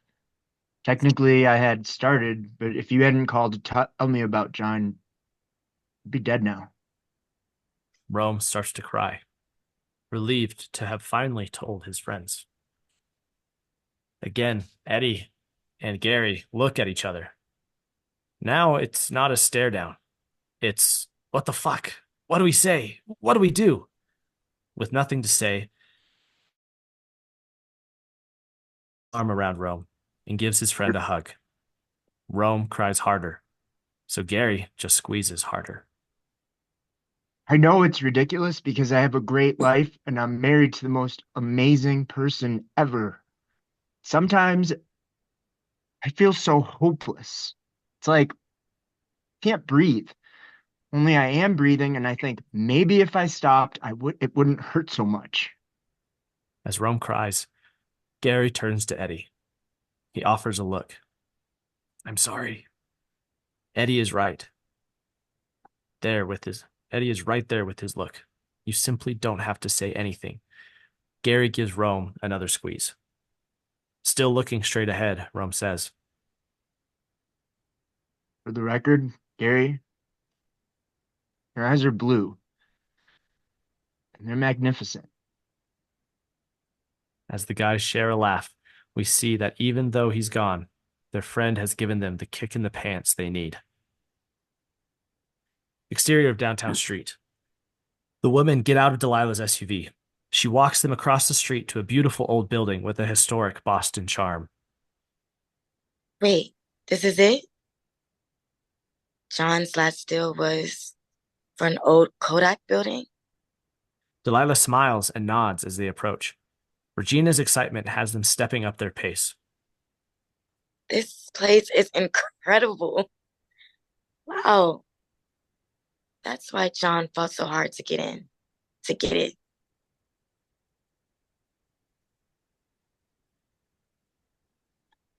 Yes, there is. The perfect size. Oh, sorry. I think you read my line. I'll just read it again. Yes, there is. The perfect size. That's why John fought so hard to get it. Regina looks to Delilah. Gina's is opening spring of 2019. We see this land on Regina. She looks at Delilah. Really? Delilah nods. This was his last deal for me? But why? He'd been working on it for months. He didn't even mention it to Rome. He wanted to surprise you. The two friends start to cry. This was obviously always supposed to be an emotional moment, but now it carries so much more weight. Even Maggie can't help but well up. But I can't afford this. Trust me, with the least John got you, you can. As they laugh and cry, we cut to the Boston Garden. Back with the guys, we hear no sound, just a cover version of Tracy Chapman's A Man is Singing, and it's beautiful. This whole scene is shot from behind the guys, giving them privacy. We just watch them together, laughing, loving, trying to move on. This time it's Gary who extends his arm to get a selfie of them, sitting shoulder to shoulder, different in so many ways from the photo they tried to take at last week's game. Apparently, tonight has made Gary see the value of their time together. Gary snaps the photo. As he puts away his phone, careful not to be detected, Eddie reaches for his and then texts. The exterior of an undisclosed location. The song continues. Close on a cell phone, as the text comes in, a woman looks at Eddie's text. Delayed here, I'll explain later. I love you, E. As she lowers her phone, for the first time we see her face, and we discover what Gary, Rome, Regina, Maggie, and Katherine don't know. That the woman Eddie has been having an affair with is Delilah. She exhales deeply and covers with what She exhales deeply and covers with that Jackie O resilience we have witnessed the whole episode. But now we realize there is so much more going on. It seems each of these friends is carrying secrets that need to be shared. As we cut wide, we see where she is, inside the commercial kitchen space that will soon be Regina's new restaurant. It needs work, but it's the perfect size for success. To Gina's. Maggie has poured wine into 3 glasses. How did I brought the wine and the glasses. love her? Delilah puts her phone away, smiles, and grabs a glass. The 3 friends clink glasses and toast Regina's new beginning. The interior of Rome and Regina's house, late that night. Rome quietly enters. He sees Regina's purse. She's home. But he looks upstairs and sees the bedroom light is off. He quietly crosses over to the kitchen bar and sits down at his computer. The pile of videotapes are still out from when he compiled the video for John's service. He looks for a tape. He can't find it. It must be here. It is. He put it in the camera and hits play. Video clip. A black screen. The lens cap comes off, catching a tight shot of John in a suit, sitting on the floor, leaning against the wall in an undisclosed location. Say that again. I was saying that as bad as this seems, I truly believe everything happens for a reason. The challenge in life is to find that reason. We see Rome look at his computer, taking this in. He clearly heard these words before, but they have new meaning. The interior of a 24-hour Walgreens. The place is empty, except for an older custodian mopping the floor. Gary enters and passes by looking for something. He spots it. He pulls an 8x10 frame from the shelf. Then 2 more. The exterior of John and Delilah's house. Tight on the front door, the porch light comes on. Delilah, in a bathrobe, opens the door and is surprised to see Eddie on her front steps. Hey. She looks over her shoulder to make sure they're alone. You can't be here. We can't do this. Not now. What if he knew about us? What if that's why he did it? Their biggest fear has finally been said out loud. There's no way he... Maybe that's why he tried to call you. As she says this, we realize Eddie knew John had called. Flashback to the exterior of John's office balcony. Flashback.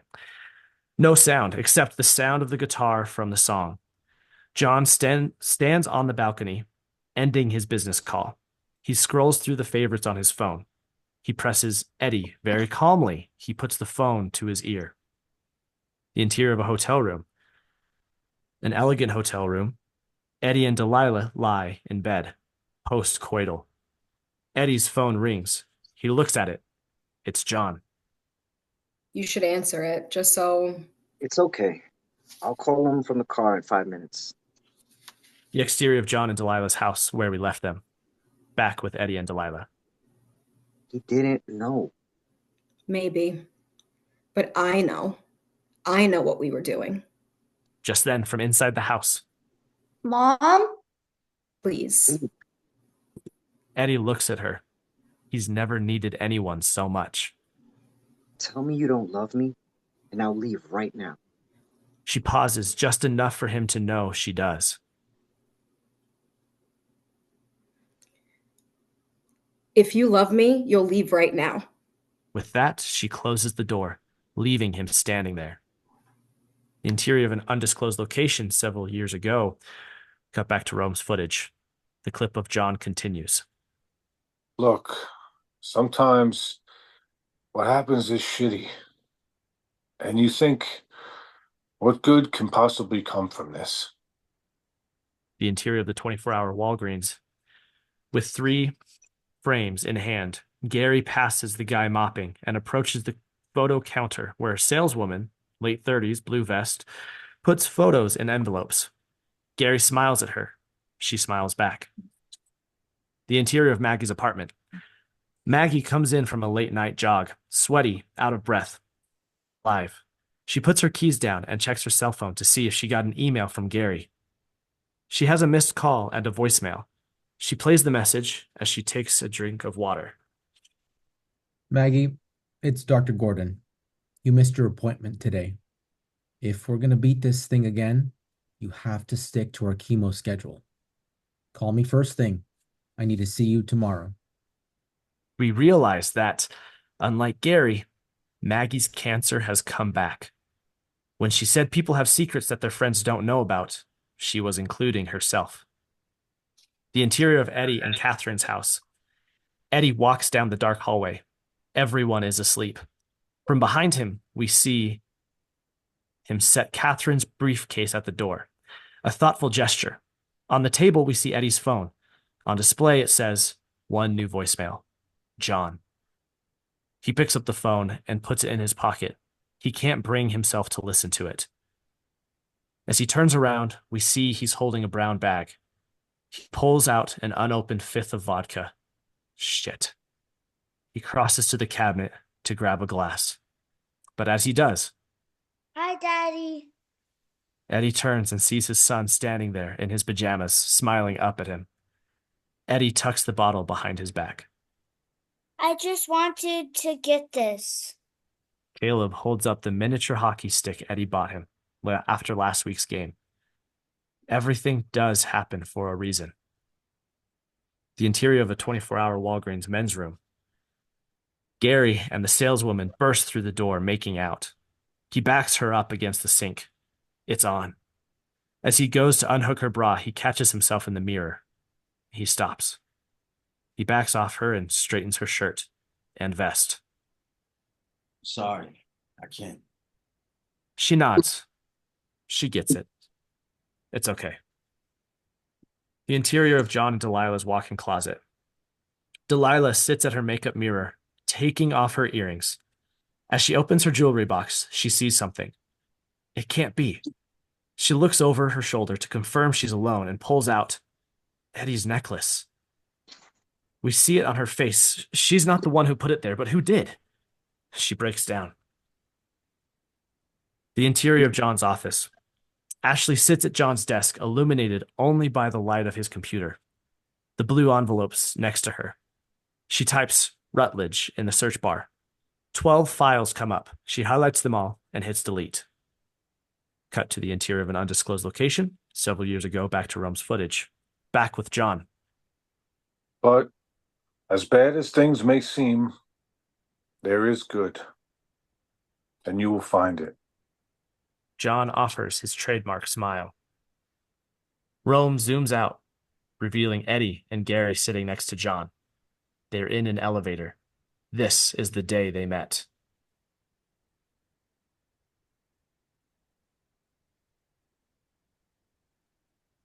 Everyone back away from the door. We're coming through. The camera shakes as Rome scrambles to his feet. As a firefighter enters, the camera turns one last time back to John, who smiles, satisfied. On John's smile, we go to black. The interior of Rome and Regina's kitchen. Rome stands there, taking this in with a piece we haven't seen from him so far. He closes his laptop and heads upstairs. The interior of Maggie's apartment. Maggie hears a knock at her door. She cautiously opens it to find Gary standing there. She looks at him. What is he doing here? From behind his back, he presents her with a case of Charleston shoes decorated with a red drugstore bow. She smiles, and he smiles back. The interior of Rome and Regina's bedroom. Rome quietly enters to find Regina lying with his back to him, asleep. He takes off his scarf and puts it in his jacket pocket. As he does, he feels something and pulls it out. It's 2 sheets of yellow legal paper. His suicide note. What the hell did he almost do? He quickly stuffs it back in his pocket. Fully clothed, he gets into bed and spoons Regina. Putting his arm around her, he exhales and kisses the back of her neck. Her hand moves ever so slightly and grabs his. He squeezes. The interior of Eddie and Catherine's garage. The camera pans across the garage. As it passes the workbench, we see the bottle of vodka unopened. It continues to pan until we finally find Eddie sitting on an old couch playing Change on his guitar. He's the one we've been hearing, and he's amazing. Hey, can Sophie help me sing this part?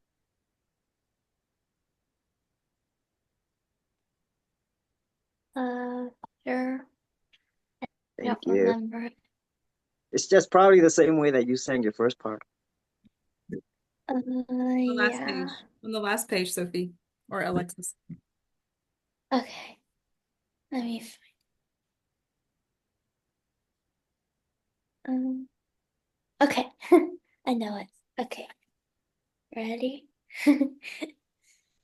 If I knew that you would die today, you saw the face of God in love, would you change? Would you change? We see a different Eddie, determined to finally start living. Next to him sits Caleb, nestled in the safety of his dad's arm. No matter what happens, these two men are there for each other. Would you change? Would you change? Father and son look at each other and smile.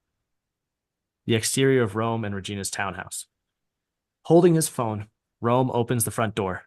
He looks around. There's nobody there. As he looks at his phone, we see a text he got from Gary. Look outside. He looks around again. Nothing. As he starts to close the door, he looks down and sees something. He bends down and picks it up. He smiles. It's a framed picture with Gary's trademark red drugstore bow. It's the selfie Gary took earlier tonight. Rome, Eddie, and Gary at the Bruins game, sitting shoulder to shoulder. Next to them is the empty seat. Rome finally got his picture.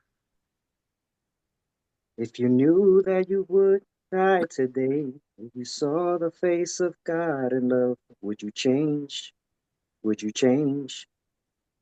Their faces say they're different now, forever changed by their friend. As we close in on the photo, we end of show.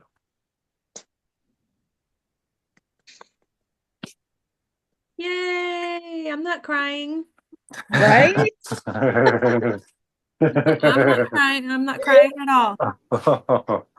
AJ and Bennett, I know you guys have rehearsal, so if you need to go, you can go. Thanks for reading with us, Great Little. job, you guys. Thank Thank you, you. guys. Thank you. Bennett, come Thank say you. thank you. Bye. Thank you, guys. Bye. Great job, everyone. Thank you so Bye. much. Great Bye. job. Bye. You too. And Alexis, if you want to stay with us to do the discussion, you can. Otherwise, you can go too. But you're a big kid now. You're 16, I'll so stay. you can stay if you want. All right, good job, everybody. Such a great what makes this such a great pilot? Go unmute. Let's have a group discussion. I think just the depth and range of just what happens, and also just the groundedness in reality for, anybody. We all have secrets in our friend group, so I mean it's just very close to reality and just the layers of it. Absolutely. So the characters, that's definitely from an actor's perspective, right? All of the characters were so deep and juicy, right? Let's look at it from a business perspective. If you were pitching this to an executive, what makes this a good pilot? It's like really relatable, I feel like. I feel like any random person could find someone that they could relate to in this story. And kind of building off what Rigo said, the secretiveness, like even though you think you trust somebody completely, you don't, there's this. So it's like something that seems so real and so like tangible through a screen, if that makes any sense. For I think sure. there's so many character arcs that we could follow, that you're pulled in by somebody or a lot of the characters. You're pulled in and you want to know more about each of them and how that's going to unfold. And then the fact that every single emotion practically is outlined for you in this episode. Very It's good, just Oscar. Yes. So when we're looking at pilots, right, you want these shows to go on for 5, 6, 7 seasons. Seven seems to be the magic number, but God, how long has Grey's Anatomy been on, right? So we're looking at this pilot, and you can really see how many secrets can unfold and unfold and unfold, especially when you have this ensemble cast of juicy characters. Everybody's storyline could go in a bajillion different directions, and it's so like it for an executive to go, yep, I can make money off of this for years, right? And that to me is what made this like such a great pilot to read, because obviously for us actors, it's a dream. But as a business person, when you're looking at it, you're going, yeah, okay, I can see this. I can see this going for years. And obviously it's going to have to connect with audiences, which we all, roll the dice on, but is there potential there? And that's what we So, look at when we're and looking at also pilots. as from a writing standpoint, just reading it, you know, it's written so well. All the narrated parts, all the middle pieces, everything. I think that also helps sell it, because even if you're just reading this, you're sold on it. As far as it's more than characters and dialogue and getting on to the next scene. It's just written so well that they didn't slack on any of that. Just if you were just reading this without it being as like a book or something, you'd be so hooked in general. It's just written so well, all of it. Yeah, so this was written by DJ Nash, right? What else did anybody look up what else he's worked on? Or she or he's worked on? Well, I was surprised to find out that he was into comedy. I mean, he did stand up and all that stuff. So I was surprised to find out that that was kind of like his background getting started in comedy. No, well, there's drama and comedy, right? Mm-hmm. Right? I Very was true. Very true. I'm wondering how long did this show actually air for? I don't think it's on the air anymore, Oh, but I it could No. be wrong. ended in 23. Yeah. I'm So how currently many I think I'm it was currently 81 watching it. episodes. 81 how many episodes total. episodes? 81, I think. Yeah, it had like So 7 seasons. 5, 6 seasons? Okay. I think it 7, ran. yeah. Yeah, okay. I'm actually watching it right now on Hulu. Just Yeah. because, when I first saw the email that I got booked for this table read, like that was the first time that I actually sad. It's sad that I didn't even know about this TV show, and as soon as I started watching the first episode, I got hooked on it. Oh yeah, it's great. Yeah. So what is this writer doing now? Anybody? I found that he does have a podcast called A Million Little Stories. Ooh. Yeah, so he does that pretty consistently. And I know he is working on something. I read that he like teased something in July that he's working on that fans of A Million Little Things are also going to like. So he did give a little teaser about that, but I don't know like if it's a show, a movie. I think it was a series that focused on like human connection and issues, if I'm not mistaken, which is related to A Million Little Things. Absolutely. So, if this style of show is a pilot that connected with you, how can you keep up with this writer and seeing what he is going to be doing next, and how can you nudge your agent in those directions should you see something pop up?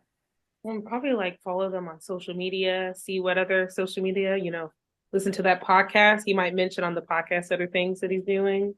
Engage with them in that way, commenting and supporting.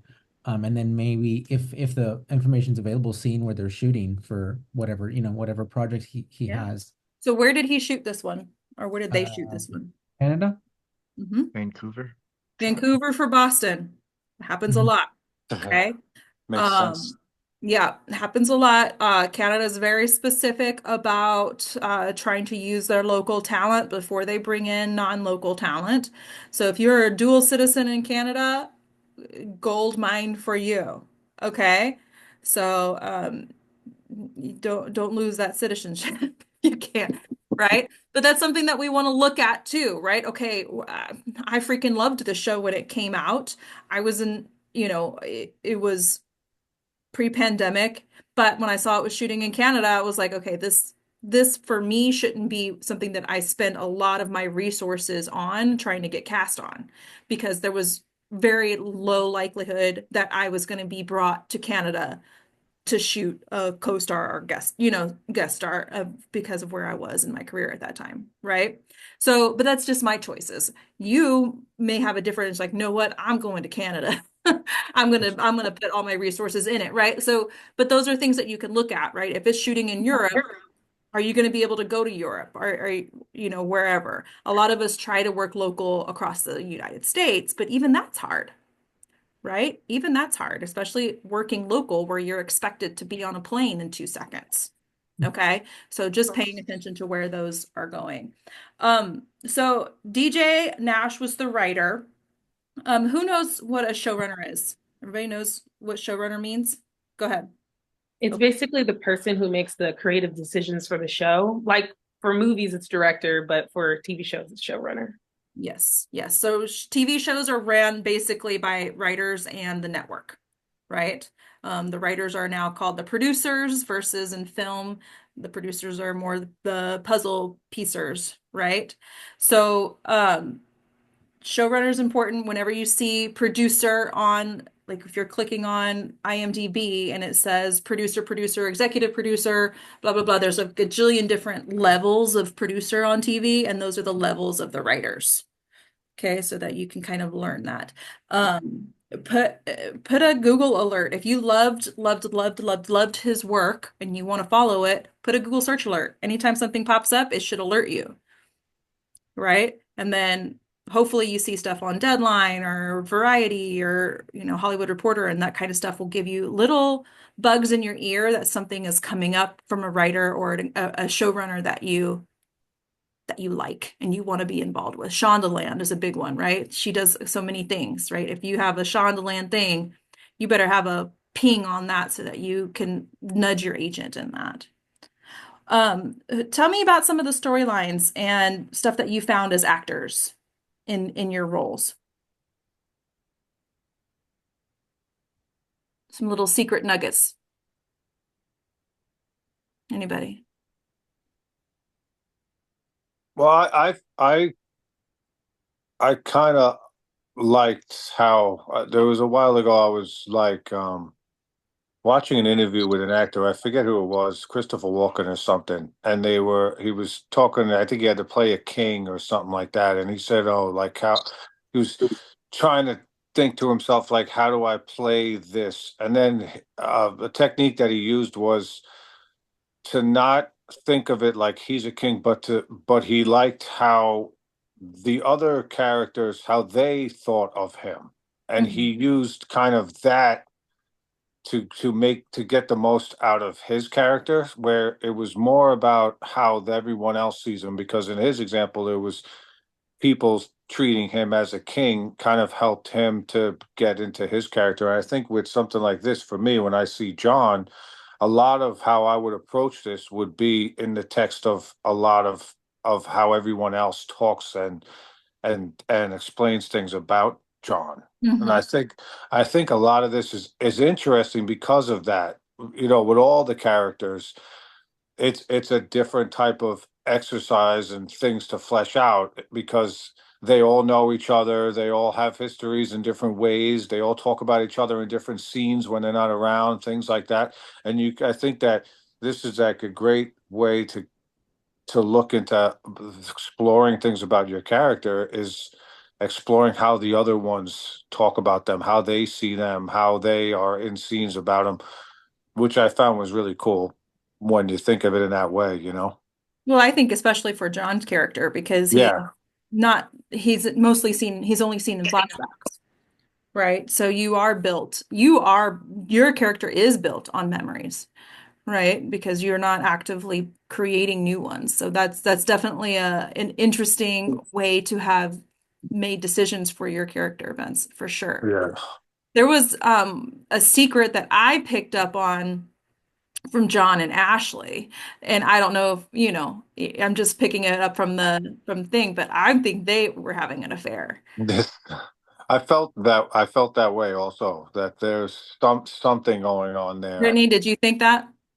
Well, it's interesting because I realized I don't have much dialogue at all, but there's so much physicality, the way it's written, and even just how she goes out of her way constantly to like have his back even after he's gone and be super delicate and careful in what she says. So I was like, they either just had a super close bond in that way. I don't know if it ever became sexual or if it was just more out of protection, but maybe that's something I would have to explore more. But I noticed even like, oh wow, because it's not a lot of words, but it in what she says, it comes from such a deep-rooted, heavy place that like that is where the work kind of lives of where I If you had gotten this pilot, what do you think would be a stronger choice, knowing that it's about secrets? What would be a strong choice for you to play? Maybe I was in love with him. Right. There should be a secret. Yeah, I think that I was like, I think I was in love with him. Yeah. So what are those secrets? The fantasy of what it could be, and that's why I'm so crushed. Yeah. Right. Good. Yes, finding those secrets that you can and I don't want you to like play it. Like you guys that have coached with me know that I am not please do not play your emotion. Just let it live in you and micro expressions will fall from that. But having those secrets in your body and in your mind will give you so much nuance in curiosity to the audience watching you going, ooh, what is happening? Like what is going on with her? And that's what we find interesting in characters when we don't really know, right? We're curious. That's why us women are more attracted to those stupid, mysterious men for whatever reason, right? Like, and also, I feel like, and even when you could even make that choice when when he tells her you stayed late last night, take a long lunch. That also is implying like he's taking it easy on her. Why did she stay late? Number one, why were they so late at work together? And then also the fact of like when you do have a connection with somebody like maybe he has with her, it's like, oh, take a long lunch. He's starting to let his guard down, like not let his guard down, but not be so bossy. Maybe letting some slack go a little. Vincent, he told her to take a long lunch because she didn't want her to witness you jumping off the That obviously that too, you know what I mean? But he stayed late last night, that kind of thing. Yeah, that for sure. Who else wants to talk about what they found in their roles? I guess sorry. Oh. Go on. I was just gonna add on to theirs briefly. It was like it's possible that like Ashley knew what John also knew, and she was helping him keep his secret, and that's why like when she confronted Delilah and everything at the funeral, she like was not very controllable. But that was just to tack onto that. But that's what I thought too. Sorry, go on, Alexis. Sorry. Oh, so I was going to say I had a little bit of an advantage because I was a fan of the show. So Catherine's character goes through like a crazy, like she ends very different than how she started. And I remembered from watching the pilot that like they kind of rag on her the whole first episode. And then as the first season gets through, she kind of has like you see that she's actually like not a bad person. So anyway, so when I was acting it out, like all the lines against her are kind of mean, making sure to not be mean with the lines. Like she comes off as a person who's just unaware of how she comes off. So like when she's like, I wonder how much they spent for the flowers, technically is a very rude thing to say, but not saying it in a rude way, even though it is rude. Alexis, that's why I picked you for that with your audition. You weren't mean to Eddie. You were just, distracted by life and things that are going wrong and not the way that you needed them to go. And, like you just needed some help from your husband. Like that's really why why I picked you to read this, because you had some depth to Katherine where, she's not just a bitchy wife, right? She's going through it too. Being a mom is hard, especially being the provider for that household. Yeah, Right. I found myself in like self-tapes resulting to being mean with more stern female characters. And so when I catch myself doing that, I'm like, no, let's take it back. Let's not play mean because I can do that very well. So trying to challenge myself to take out the mean of it and see like, okay, it's a tone thing. So don't focus on the words, but what's the tone you're trying to get across? So like I was trying to get across that like she's busy, she's aloof, she's not paying attention, whether it, be intentional or not. Right. And that's usually with any like villain or somebody that's being mean or whatever, unless you're playing like Mean Girls, right? It's usually coming from a place of different intent, usually. So hopefully when we're preparing for our roles, we're finding what that is. I had an audition just the other day where the character description was disheveled, cares more about booze and alcohol than her daughter. Well, no. Right? Like what does she really care about? Does she really care about booze and alcohol more than her daughter, or are there circumstances that have created that appearance of her? Right? And let's find what that Right. is underneath that. Again, we're not playing it, but it's going to give you something juicy and delicious to chew on and to find that are going to be different than the 1,000 other people that they're looking at, right? Something that you're like, oh, what was that? Even if the casting director doesn't know, they're oh, that was interesting. What was that about? Yeah, love it. Who else wants to chime in? I think that for my character, for Eddie, because I remember I told you actually like, who do you think I should audition for? And when you sent me Eddie's sides and I started reading over it, the more I read into it and the more I started developing the character, I know that as an actor, we have to sometimes, especially when it's like an emotional scene, we have to definitely try to relate something personal to help us maybe get into that type of character. So for me, like it really did help me because I've been in the military and I've lost battle buddies, so I had to like really get into that character, thinking about those times that I lost a battle buddy, and being able to relate with Eddie losing his best friend in that funeral scene, like it really did help. But at the same time, I had to control that emotion. It can't be something that's going to be over exaggerated or is going to get you too emotional. It's something that you can be able to control. And it really did help. And I had a lot of fun being able to, give Eddie this life through this table read. It was pretty awesome. Yeah, yeah. Eddie's that eulogy is difficult. I actually had a coaching session on a review on somebody else that auditioned for Eddie. Um, it's what, two and a half pages of a monologue, basically.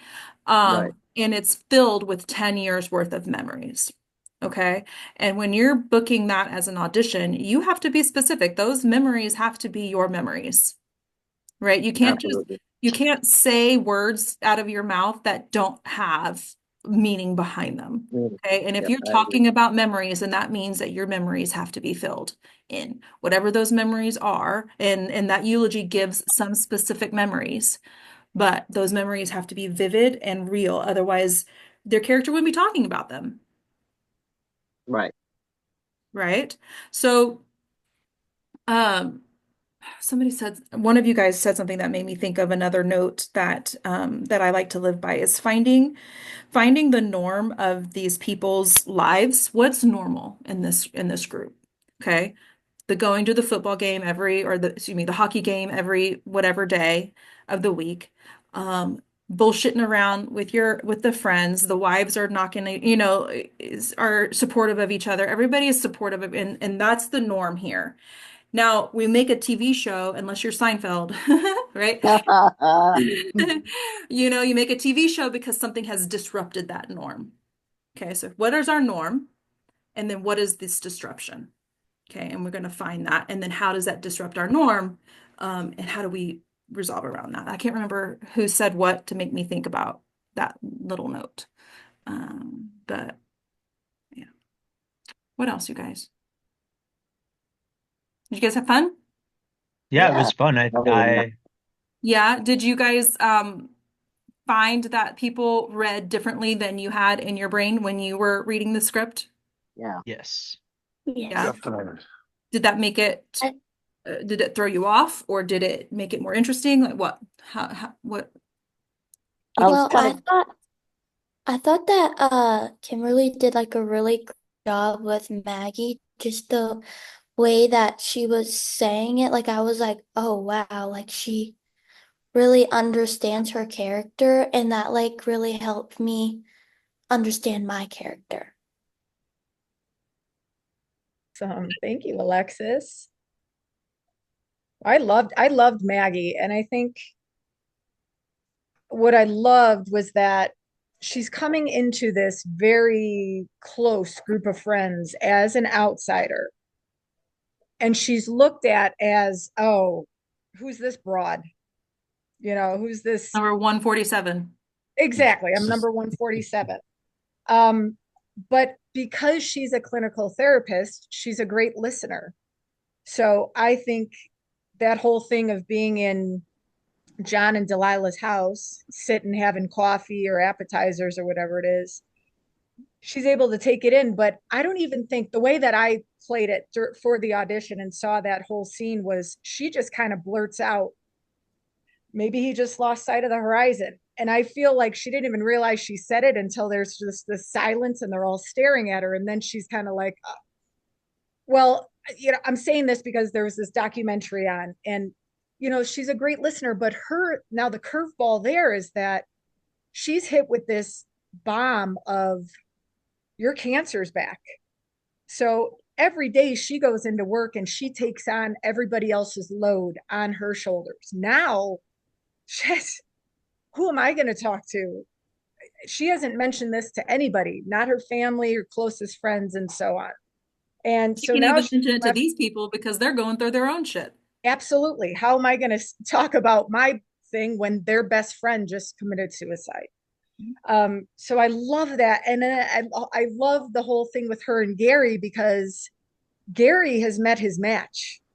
You know what I mean? I feel like, and that's why I felt like he stopped himself at the Walgreens and he comes back to see Maggie, because there's this connection there that, nobody can one up Gary or nobody. Well, now here comes Maggie, where she's interesting now. And she's got this like, wow, I'm kind of, I'm addicted now. Let's go back. Let's go back. I can't get Maggie out of my mind. But anyways, that's what I loved about her, is that there's a lot there. And like you said, there's a lot more to learn. Yeah, I think I think it was Vince that mentioned it. I mean, the writing is so good here. I'd only I only read 3 of the acts, so it was kind of discovering this for the first time, but it was really easy to let all of that come out, just because again the writing is so solid and the character development with the scene so well grounded. Caleb, what are your thoughts? I know you had a smaller part, but your audition was so good for the group leader. It was so connected. Tell us about what your thoughts were. Are you frozen? Oh no, she's frozen. Oh no, she's not. Oh, there Kayla. she is. It's like it went and then it stopped, and I was like, What's moving? happening? Hello? Yeah, okay. Did But you I hear can barely me? hear. So one more time. Yeah, I was like, your audition was so good for the group leader. And you came in, it's a co-star role, right? So how did you handle that? And then coming into the table read and just popping in for your little scene and popping out. Tell me about your experience. So, as a group leader, you know how every kind of like AA meeting or whatever kind of goes. And I've actually hosted a couple just because I am a nurse. And yeah. But anyways, that's beside the point. You kind of always feel like the group leader to an AA meeting is just supposed to be like, well, hi everybody, how you doing? This is da da da da da. But I wanted to make it feel more like, okay, I'm in this with you too. But also you do need somebody that kind of has been through the experience, but still can relate and doesn't seem kind of supreme in a sense. That makes sense. So from the audition, I kind of just wanted it to be like, okay, I'm still a professional, but I still understand. And everything is still relatable. Like, and I like to hear your stories, your side of things, and to be able to connect. So even just being able to do that small part in this whole pilot, I wanted to feel like I was present. I wanted it to feel like, okay, why does Gary do this? Oh, because the group leader, she's cool. Like, I understand. And, he's going through something as being the only male in the group, but still needing that same attention. Right. And I read that part as thinking it could be easily a recurring role, right? Group leader, I mean, that's the group that they go to, right? So that group leader, if you nail that audition and you come in and you nail it in the show, they could write that group back in and you could be back on there, right? So group leader is a great one that could be easily a recurring guest star or a recurring, co-star, whatever. But that you did a great job on it. And it's important to come in even when we get those little co-star roles. I mean, high five if you ever get a co-star, if you get your co-stars, high fives, right? We're taking them and we're climbing that ladder, but use it as a chance to go, okay, this is my scene, right? I'm contributing to the whole, and who knows what's going to happen next. But if you contribute to that whole and you give a full-bodied character to the project, who knows what could happen next? Okay, right. 'Cause I thought that that group leader could easily come back and do some. Now, Gina, I want you to chime in. So Gina has never done any acting ever. She reached out to me on Instagram or Facebook or something. She's like, I want to play. And so I said, okay. And she's auditioned for me. This is her third audition, and she did a great job being the drunken fan. What has your experience been, Gina, coming in and witnessing all of these, very seasoned actors, people that have been working for a while, people that are learning to deepen their craft? What has your experience been? I've had a couple different experiences. I would say this group of people are so convincing. Like, I would have really believed that, that they played their roles. It's like, wow, this is so realistic. And I wanted to say something before the young lady spoke up, but with the script, it was almost like it was two-dimensional. It's like, okay, yeah, there's these characters, and then you read into it, and it's like, this is interesting. And then once these characters are read by this table read, then for me it becomes three-dimensional. And that it comes alive. It's almost like if you're a writer, or if you've ever really done any project in your life, then somebody's brainstorm on paper, and then once you get into it, once you build it, once the puzzle pieces come together, then it's amazing.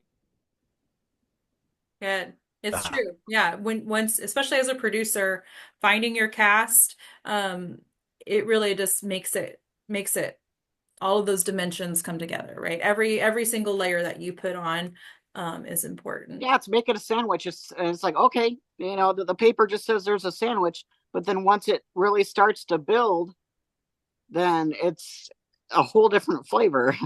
More delicious. Yeah. Right. And I think that's also true for us whenever, in fact, that's true to every, well, to me, that's all that I relate to what you're saying, because that's also true. That's why I love doing table reads and hearing people read their stuff. And like, I'm always big into like the rehearsal process, and even like seeing other actors do whatever they're doing or whatever, because we're living in a universe together, and that aspect of listening and seeing and acknowledging each other always inspires me whenever I'm working on something. It's all part of one big universe, like living in a house together or something, you know what I mean? And that's actually one of the great things about acting, in a sense, right? Is that camaraderie that you have, with that kind of thing where you have with each other, whether it's theater or whatever. That's you build off that, you feed off of each other that way. And that's kind of, I feel like that's how we all improve, by learning these things from each other, admiring these things, or the choices that other actors make when you're working on things and all that. It's kind of like so fun for me, as an actor. That's like one of the most fun things. And when you're done doing a production, I think that's what you miss the most, right? Like what for me, when I'm done with something, I'll think about it, and that's what I'll wind up missing. It's not like the stuff I was doing necessarily on camera, like, oh, you know, but like how I'll miss everyone else and the how it came together and how everybody was acting, and you'll even think about how they played their character and stuff like that, and you're like, wow, they made really cool choices and whatever. You marvel at that kind of stuff, and I think that that's what always, that's one of the things that always makes me feel good working with people, And to answer your question, you were asking me about the different encounters of different actors, and there are examples of celebrity encounters where somebody is very humble, like my other half. His kids actually met Charles Barkley, and the bodyguards were like, hey, stay away from him, stay away from him. And he was just really humble and shook their hand and gave him autographs, and he was a very, very humble celebrity. Are the minors still on here, or are they gone? Yes, no, Alexis is still here. Okay, so I'll just paraphrase it. But then there was a time where somebody told me that they were meeting the Three Stooges, and they were just an absolute Three Stooges fan. And he walked up to the guy to shake his hand, and the guy said, "Get away from me, you little turd," but use different sailor language, if you will. And so I have met some really nice actors or celebrities or people that want to engage in this passionate hobby. And then there's other people where I'll say, like, I met Carrie Lake one time for the Phoenicians, and it was just like, okay, I know she's on TV and I know that she's a news person, but I didn't know that her bathroom doesn't ever stink. Mm-hmm. Yeah, I mean, it was a bad celebrity encounter, I'll tell you that much.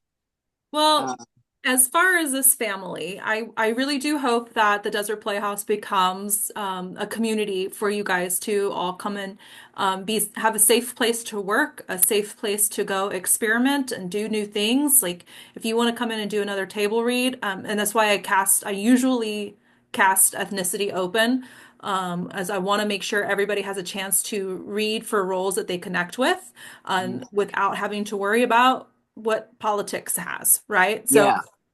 I want you guys to I have would also, to do that. Who is that, Rigo? Sorry, go ahead. yeah, I would also just piggyback that, if you have the opportunity to do other table reads, it's really great. It's a great learning opportunity just because, I know Kimberly was in the last one, a few people were, and just, Ashley does a good job of choosing different stuff because obviously last month with like horror movies with a different genre, you're gonna have a completely different table read. The narration's gonna be different. Obviously emotions and stuff are still there, but it's just a whole different like a juxtaposition. So it's good to, dip your feet and get a feel for all of the different Types of stuff. types. Yeah, so I'm currently casting for the Cleaning Lady table read pilot, which I will get that to you. shoots in New Mexico, so that's for us Southwest actors, right? Like it's a great script to study because you could easily go and get cast on it. I think they're only in the early seasons and it's gonna keep casting. So let's study it, let's learn it and get all of that information so that we can bug our agents to get us cast, get us auditions for it. And then come in and play, right? If you make mistakes here at the table read, that's great. I would rather you be taking big swings and making mistakes here than on set. Yeah. Right? So come take big swings, come do the audition reviews, take big swings in your auditions and do the audition review. How did that come off? How did that work? Did it work? Did it not work? This is the chance to do that. And I would love, love, love for you guys to do that. I want you all to stay in touch with each other. If you need readers for your auditions, this is a great, I want you guys to be able to, hey, this is Rosanel. I need a reader for this audition. Can you help me out? I I want you guys to be supportive of each other in that way, because we are, Vincent, a family. You know, we are a community of actors. We all have the same goal, and we all are should be lifting each other up. Okay. And one thing I'll just say, like one thing that I feel good about now that I've realized a little bit more at this stage of my life is how I had an acting teacher years ago, and he used to always kind of put it in my head that like everything you're doing or working on with this, whatever it is, if you're doing a reading like this, or if I'm, let's say, Ashley's reading for a part and I read the other part with her or something like that, it's not like I've realized now what he meant when he said everything is good. It's all something, you know, it's all substantial for you. It's all like helpful, the connections, the support, like no matter what your specific role is in it. And I embrace it all now at this stage of my life. Like I'll tell people I meet, hey, you need somebody to read this, you want to shoot ideas, you want whatever, like I'm 24 hours a day. You could come to me with something involving this type of work, and I embrace it. And I say that to like if anybody was just starting out, is embrace all of it, every line, every role, everything, every practice you're doing, all these things, because I also feel like that's kind of what helps. All of it stays with you, right? I mean, I could be working on something, and no matter what, it's all pieces that stay with you, you know, down the road when you are doing something, let's say, quote unquote, a bigger thing.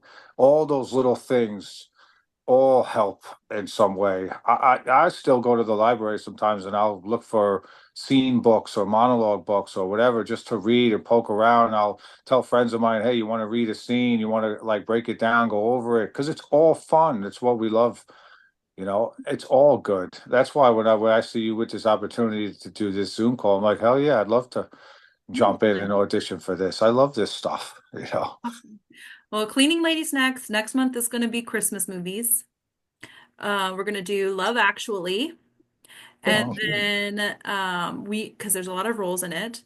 And then we're going to do a script that was pitched to me to produce myself, another Christmas film called A Fashionable Christmas. So it is not being cast currently. It is not on air. It is something that we can play with and we can even be a hand in developing if it doesn't work. So it's two different stages. One big hit that's been around for, gosh, how many years now? 20 years. And then another one that, you know, could be made next year. Who knows? Right? So those are what we're going to do next month. And then Cleaning Lady this month. That's all that I have, unless anybody wants to, you know, put any final buttons on it. I just thought it was really neat that it was titled. That's kind of something that I look for if I'm reading a book or a movie, is how does the title fit in with what's happening? And it may be relatable, I guess, if you're 15 or 16, but especially in the adulting life, it really is a million little things. Even if it's fighting with your friends, even if you know something's going on, but you have to be quiet, to the obnoxious drunk at the hockey game. It's like a million little things just pecking at you, pecking at you, pecking at you. Yeah. Anybody else? Definitely want to watch it. I know that. I definitely want to see it. Well, Abe, where'd you find it? He's not on camera. On Hulu? Yeah, Hulu. On Hulu. All right, you guys. I appreciate you all. Bye, everyone. Thank you very much. Good to meet you all. Thanks, Ashley. Nice meeting everybody. So fun. I'll post the YouTube link and get it out to you guys ASAP, okay? Awesome. Awesome. Thank you. Thank you. Bye. Have a great Bye, day. guys. Bye. Bye. Bye.